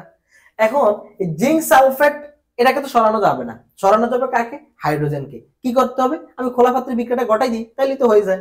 তাহলে খোলা পাত্রে বিক্রিয়া ঘটালে এটা কিসের উপর, একমুখী বিক্রিয়ায় রূপান্তরিত হয়ে যাবে। তাহলে জিঙ্ক সালফেট প্লাস হাইড্রোজেন, তখন এই হাইড্রোজেনটা পাত্র থেকে উড়ে চলে যাবে। মানে তার মানে আমি কি বুঝলাম, কোন একটা উভমুখী বিক্রিয়াকে একমুখী করতে গেলে উৎপাদ থেকে যে কোনো একটাকে সরাই ফেললেই হয়ে যাবে। আমি আবার বলি, আমরা একটা উভমুখী বিক্রিয়াকে একমুখী করতে গেলে উভমুখী বিক্রিয়ার যে করতেছি যে পাত্রে, সেই পাত্রে যে উৎপাদগুলো উৎপন্ন হচ্ছে, উৎপাদ থেকে যে কোনো একটা পদার্থকে আমরা কি করে ফেলবো, যে কোনো একটা পদার্থকে আমরা সরাই ফেলবো। যে কোনো একটা পদার্থকে সরাই ফেললে আমাদের কি হয়ে যাবে, ওই বিক্রিয়াটা একমুখী রূপান্তরিত হয়ে যাবে। এবার আসে কথাগুলো একটু শোনো কি বলা আছে। আমি একটু এটা কিন্তু একটা ক্ষতে আসে, হ্যাঁ এটা বারবার বোর্ডে ক্ষতে আসছে, তো আমি এখানে লিখলাম, তোমরা অবশ্যই মাস্ট বি আমি যেভাবে লিখছি এভাবে তোমরা খাতায় তুলে ফেলবে। কি বলা আছে, আমরা জানি উভমুখী বিক্রিয়া অসম্পূর্ণ, এটা আমরা জানি, কারণ উভমুখী বিক্রিয়া সম্পূর্ণ হবে কিভাবে, কারণ বিক্রিয়ক তো সম্পূর্ণ বিক্রিয়া করে উৎপাদে রূপান্তর হয় না, আবার উৎপাদও 100% বিক্রিয়া করে আবার বিক্রিয়াকে রূপান্তরিত হয় না, তার মানে বিক্রিয়াটা অসম্পূর্ণ। উভমুখী বিক্রিয়াকে বিভিন্নভাবে একমুখী করা যায়। কোন উভমুখী বিক্রিয়ায় একটি উৎপাদকে যদি ক্রমাগত বিক্রিয়া স্থল থেকে সরিয়ে নেওয়া যায়, তাহলে বিপরীতমুখী বিক্রিয়া সংঘটিত হতে পারে না। এটা আমি বললাম, আমরা যদি পাত্রস্থল থেকে উৎপাদ থেকে যদি হাইড্রোজেনকে সরাই ফেলতে পারি, তাহলে হাইড্রোজেনকে সরাই ফেলে সে জিঙ্ক সালফেটের সাথে বিক্রিয়া ঘটাবে না, আর জিঙ্ক সালফেটের সাথে বিক্রিয়া না ঘটালে কখনো এগুলো উৎপাদন হবে না। যাও তখন উভমুখী বিক্রিয়া সাম্যাবস্থায় আর বজায় থাকে না। যেমন জিঙ্কের সাথে সালফিউরিক অ্যাসিডকে বিক্রিয়া করলে হাইড্রোজেন গ্যাসকে পৃথকভাবে সংগ্রহ করা হলে বিক্রিয়াটা সম্পূর্ণ হয়, তথা বিক্রিয়াটা কি হয়ে যায়, একমুখী হয়ে যায়। এই যে ভাই উদাহরণটা একটু আগে ভাই এখানে বললাম যে জিঙ্কের সাথে যদি সালফিউরিক অ্যাসিডকে বিক্রিয়া করো, তাহলে zinc sulphate plus hydrogen gas রূপান্তরিত হয়ে গেল। তো এখানে যদি হাইড্রোজেন গ্যাসটা যদি পাত্র থেকে চলে যায়, তাহলে আমরা এটা কি হবে না, এটা আর কিসে রূপান্তরিত হবে না, উভমুখী অবস্থায় আসবে না, মানে আর ওই বিক্রিয়াকে আসবে না। হাইড্রোজেন তো চলেই গেল, তাহলে পাত্রটা কি পিছনের দিকে আসার সম্ভাবনা নাই, এটা সামনেই থেকে যাবে, আর তখনই আমরা এটাকে বলে থাকবো কি বিক্রিয়া, একমুখী বিক্রিয়া। আশা করি কথাগুলো ক্লিয়ার। এবার আসি আমরা পরবর্তী নেক্সট টপিকসে আসি। নেক্সট টপিকসটা হলো যে রাসায়নিক বিক্রিয়ার তাপের পরিবর্তন। তো আমরা বলছিলাম যে ভাই বিক্রিয়ার দিকের উপর ভিত্তি করে রাসায়নিক বিক্রিয়াকে দুই ভাগে ভাগ করা হয়েছে, একটাকে বলতাম একমুখী বিক্রিয়া, আরটাকে বললাম উভমুখী বিক্রিয়া। আর এখন আমরা শিখবো রাসায়নিক বিক্রিয়ার তাপের পরিবর্তন। তাপের উপর নির্ভর করে তাপের শোষণ বা তাপের গ্রহণ, তাপের শোষণ অথবা তাপের গ্রহণ, এটার উপর নির্ভর করে রাসায়নিক বিক্রিয়াকে আবার দুই ভাগে ভাগ করা যায়। একটাকে বলে তাপ উৎপত্তি বিক্রিয়া, একটাকে বলে তাপহারী বিক্রিয়া। মানে তাপ, কিছু বিক্রিয়ার মধ্যে তাপ উৎপাদন হয়ে যাবে, আর কিছু বিক্রিয়াতে তাপ হারাই ফেলবে, মানে বিক্রিয়াটা তোমার ঠান্ডা হয়ে যাবে। ওই কি যেটার মধ্যে তাপ উৎপাদন হয় সেটাকে আমরা তাপ উৎপত্তি বিক্রিয়া বলবো, যেটা থেকে তাপটা চলে যায় ঠান্ডা হয়ে যায় সেটাকে আমরা তাপহারী বিক্রিয়া বলবো। এই কথা আমার এখানে বলা আছে, তাপের শোষণ এবং তাপ উৎপন্ন হওয়ার উপর ভিত্তি করে রাসায়নিক বিক্রিয়াকে দুই ভাগে ভাগ করা যায়। একটাকে বলে তাপ উৎপত্তি বিক্রিয়া, আরটাকে বলে তাপহারী বিক্রিয়া। একটাকে বলে তাপ উৎপত্তি বিক্রিয়া, আরটাকে বলে তাপহারী বিক্রিয়া। আমরা আগেরটা ছিলাম দিকের উপর ভিত্তি করে দুই প্রকার, একমুখী উভমুখী। আর এখন হলো তাপের উপর ভিত্তি করে রাসায়নিক বিক্রিয়া দুই প্রকার, একটাকে বলতেছি তাপ উৎপত্তি বিক্রিয়া, আরটাকে বলতেছি তাপহারী বিক্রিয়া।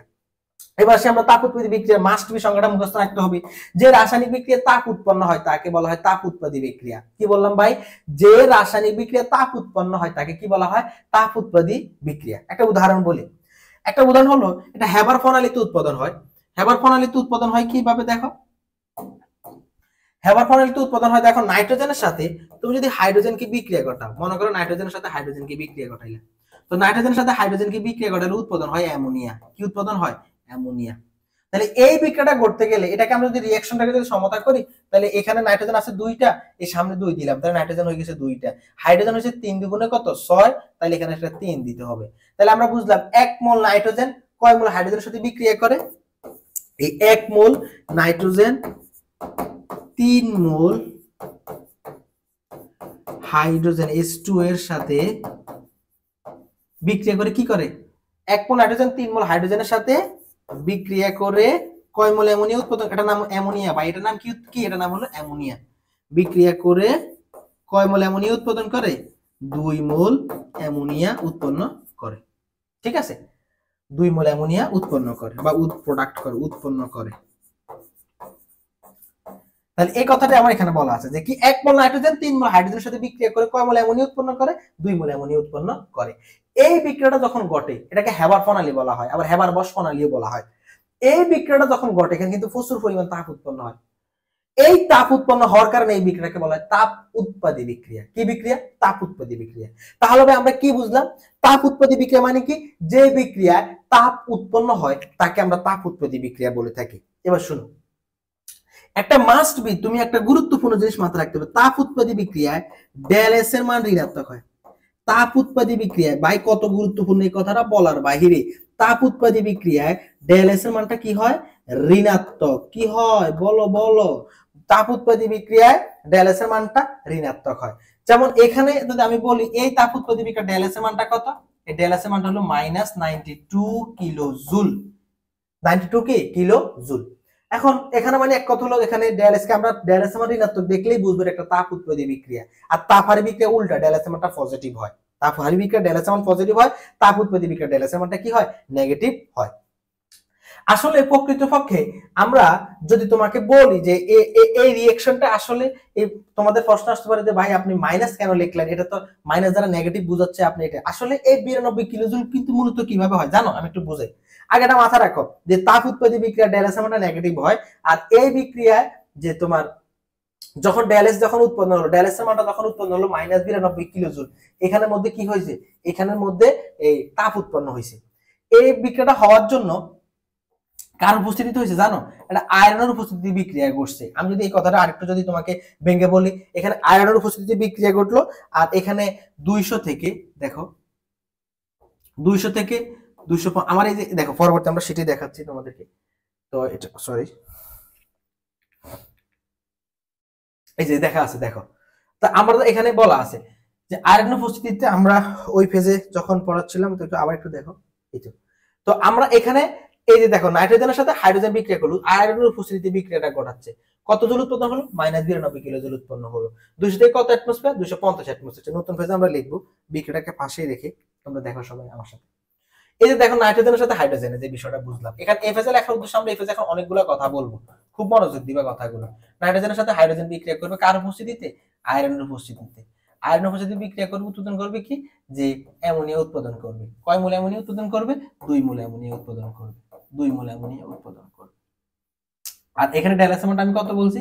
ডেলএস এর মানটা বলছি -92 কিলো জুল। 92 kilo joule. আর এখানে টেম্পারেচার ছিল কত? 200 থেকে 250 অ্যাটমসফিয়ার। হ্যাঁ, আর এখানে ছিল 450 থেকে 550 ডিগ্রি সেলসিয়াস। তাহলে 1 মোল নাইট্রোজেন 3 মোল হাইড্রোজেনের সাথে বিক্রিয়া করে উৎপন্ন করলো 2 মোল অ্যামোনিয়া। আর এখানে ডেলএস এর মানটা কি পাইলাম? এখানে ডেলএস এর মানটা -0 আমরা জানি ডেলএস এর মানটা নেগেটিভ দ্বারা বুঝতেছি এটা একটা কি বিক্রিয়া? তাপ উৎপাদী বিক্রিয়া। তো এখানের মধ্যে আয়রন এটা একটা প্রভাবক। আচ্ছা আমি তোমাদের একটু প্রভাবকের কাজটা বলি। প্রভাবক কি জিনিস একটু খুব মনোযোগ দিবা। প্রভাবক যে কথা ভাই, অনুঘটক সেম কথা, প্রভাবক বা অনুঘটক কি কথা, এটা কথা বলবো, মনোযোগ দিয়ে শুনবো। প্রভাবকের বিষয়টা আমরা ক্লিয়ার হয়ে যাবে এখান থেকে। প্রভাবকটা হলো এরকম, আমাদের ঘটক বিয়ের মধ্যে ঘটক কিন্তু কাজ করে মিডিয়া হিসাবে। ঘটক কি করে? মনে করো ছেলে সম্বন্ধে, ছেলে মনে করো বিদেশ থেকে আসলো, ছেলে কোনোভাবে ধরো ইন্টারটা পাস করলো, এখন ছেলে মেয়ে পক্ষদের কাছে বলতেছে এই ছেলে তো অনার্স মাস্টার্স শেষ করে ফেলছে, অনার্স মাস্টার্স শেষ করে বিদেশ গেল, বিদেশ থেকে গিয়ে অনেক 12 টাকা পয়সা ইনকাম করছে, দেশে আসছে। মেয়ে পক্ষ তো বলতেছে যাক ছেলে তো শিক্ষিত মানুষ, অনার্স মাস্টার্স করা একটা ছেলে, তো ঠিক আছে, তাহলে তো আমাদের মেয়েদের জন্য পারফেক্ট হচ্ছে। আবার বলতেছে ছেলে তো খুব ভদ্র, 5 ওয়াক্ত নামাজ পড়ে, জীবন কখনো কোনো মেয়েদের দিকে তাকায় নাই। এখন মেয়ে তো মনে মনে বলতেছে আমার তো এরকম ছেলেই দরকার, যাই কখনো কোনো মেয়ের দিকেই তাকায় নাই, 5 ওয়াক্ত নামাজ পড়তেছে, আহারে অনেক খুশি। তাহলে মেয়ে পক্ষ খুশি, মেয়েও খুশি, মেয়ে পক্ষ খুশি, আবার টাকাও আছে। আবার ছেলে পক্ষের কাছে ওই ঘটক এসে বলতেছে এই মেয়ে এত ভদ্র, সে বাজারেই যায় না, বাসা থেকে বের হয় না, ওকে জোর করে বাসা থেকে বের হয়। ইভেন যখন সে বাসা থেকে বের হয় শুধু দুইটা চোখ ছাড়া কিছুই দেখে না। ছেলে তো পাগল হয়ে গেল, আয় আমার তো এই মেয়ে দরকার যাকে কোনো ছেলেই কখনো দেখে নাই। ইভেন ঘটক এমন কথা বলে তখন, কি বলে যে এই মেয়ের তাহাজ্জুদ পড়ে রাতে, আয় রে মানুষ নামাজে পড়ে না, আবার এই মেয়ে তাহাজ্জুদ পড়তেছে। বাট আমরা না বুঝতেছি এই 2টা বাজে কিসের তাহাজ্জুদ পড়ে, অনলাইনে তাহাজ্জুদ পড়ে।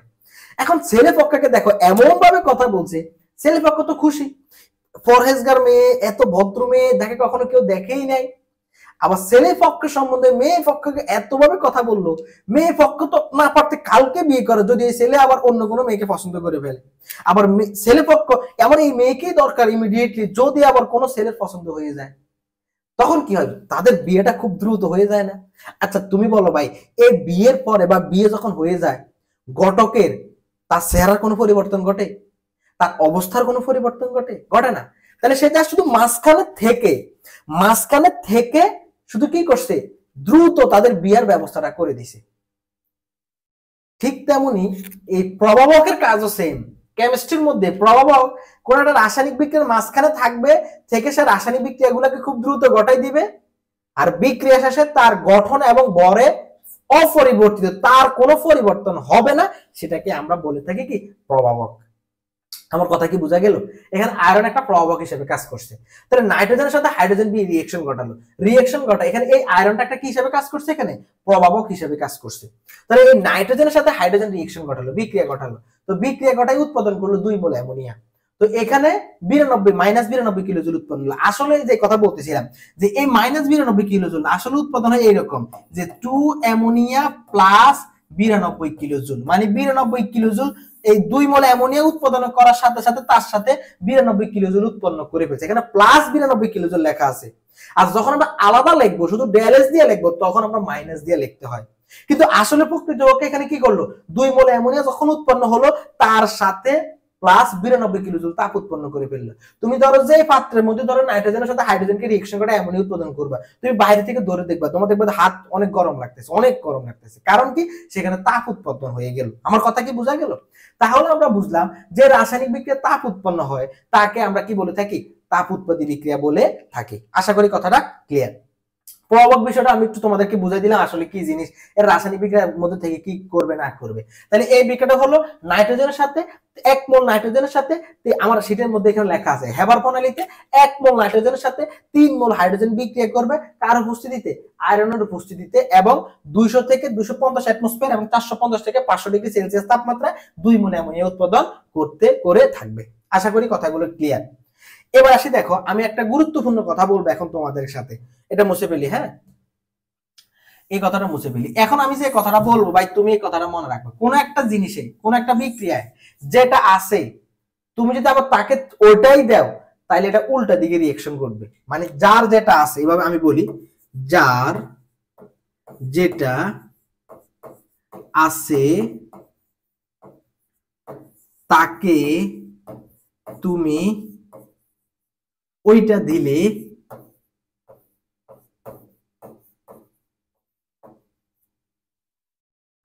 উল্টা কাহিনী ঘটাবে,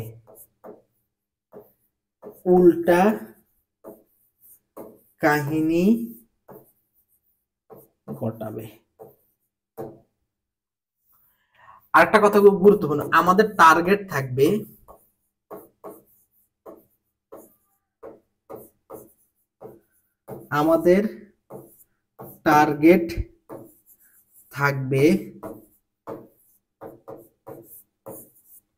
অধিক উৎপাদ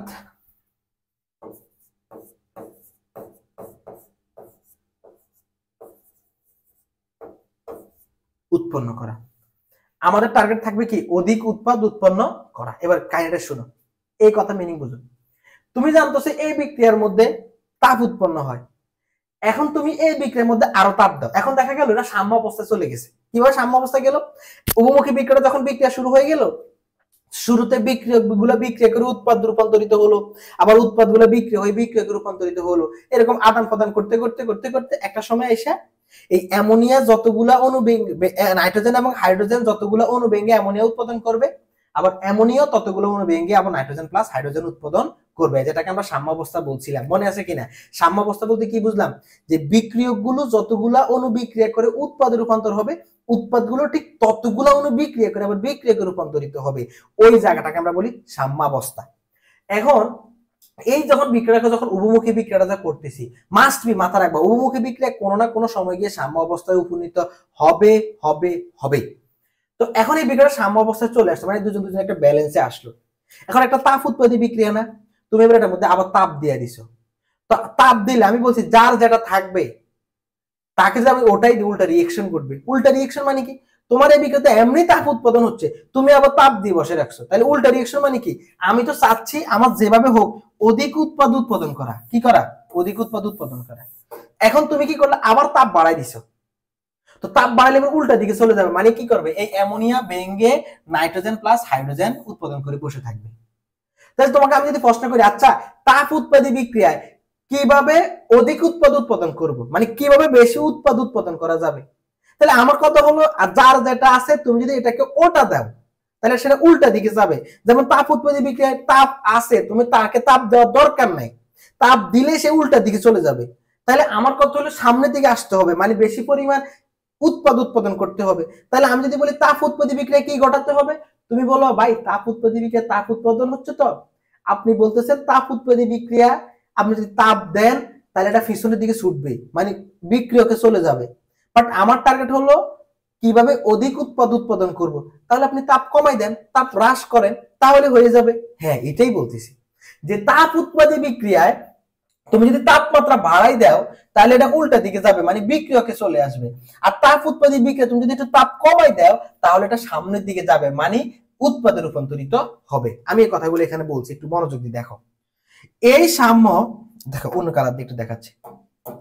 এই সাম্য বিক্রিয়া সাম্য অবস্থায় তাপমাত্রা বাড়ালে বিক্রিয়াটি পশ্চাৎমুখী হবে, অর্থাৎ অ্যামোনিয়ার কিছু পরিমাণ বিয়োজিত হয়ে নাইট্রোজেন এবং হাইড্রোজেনে পরিণত হবে। ভাই এই কথাটা একটু আগে বললাম, তাপমাত্রা বাড়লে এটা ভেঙে গিয়ে আবার ফিশনের দিকে চলে আসবে, অর্থাৎ বিক্রিয়াটি বাম দিকে সরে যাবে, মানে অ্যামোনিয়া উৎপাদনের পরিমাণ কি হয়ে যাবে?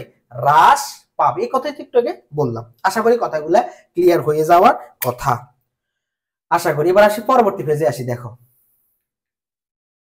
আবার অ্যামোনিয়া উৎপাদনের সময় যদি তুমি তাপমাত্রা হ্রাস ঘটাও, মানে তাপমাত্রা কমাই দাও, তাহলে কি হয়ে যাবে? আমি একটু আগে কথাটাই তোমাদেরকে এখানে বলছিলাম, যদি আমি যদি তাপমাত্রা হ্রাস ঘটাই দিই তাহলে দেখা যাবে এই নাইট্রোজেন প্লাস হাইড্রোজেন বিক্রিয়া করে অধিক হারে কি উৎপাদন করবে? অধিক হারে অ্যামোনিয়া উৎপাদন করবে।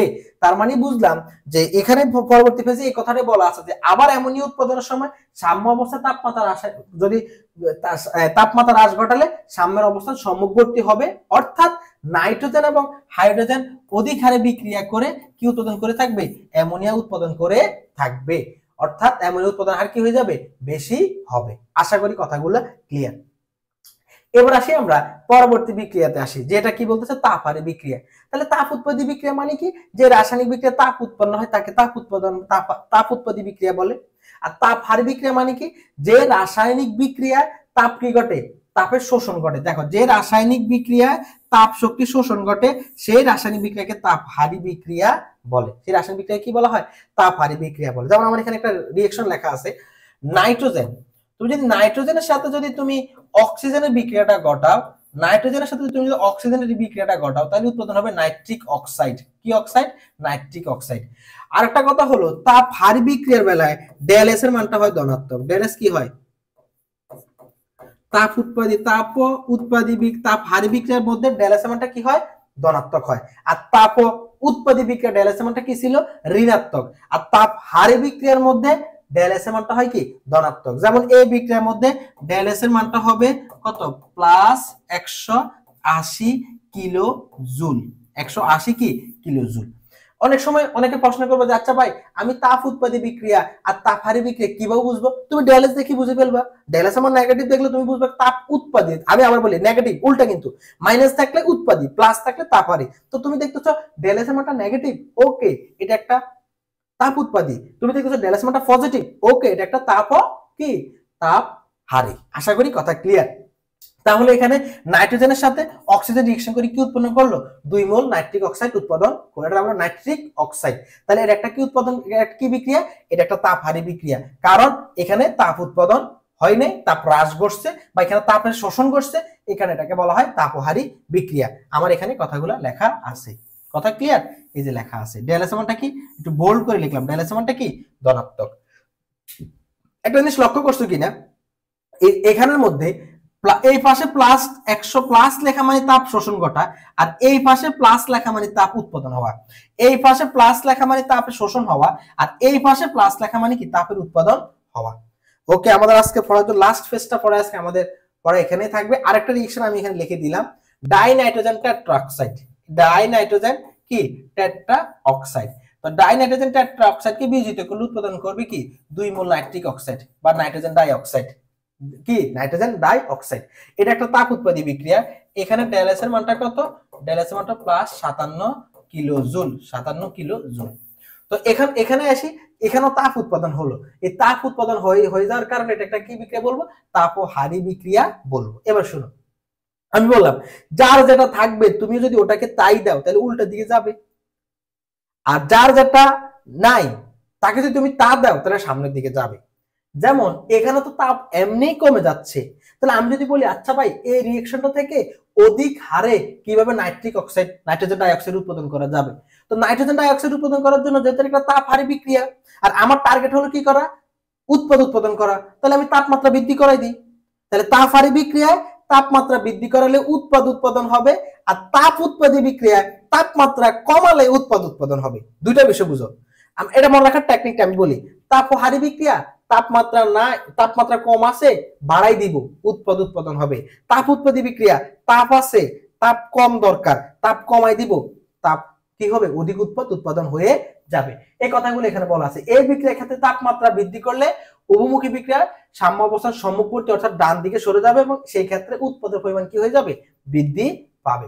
তো আজকে ক্লাসটা এতটুকুই থাকবে ভাই, তোমাদের সাথে সর্বোচ্চ পরিমাণ বেগে কথা বলার চেষ্টা করছি এবং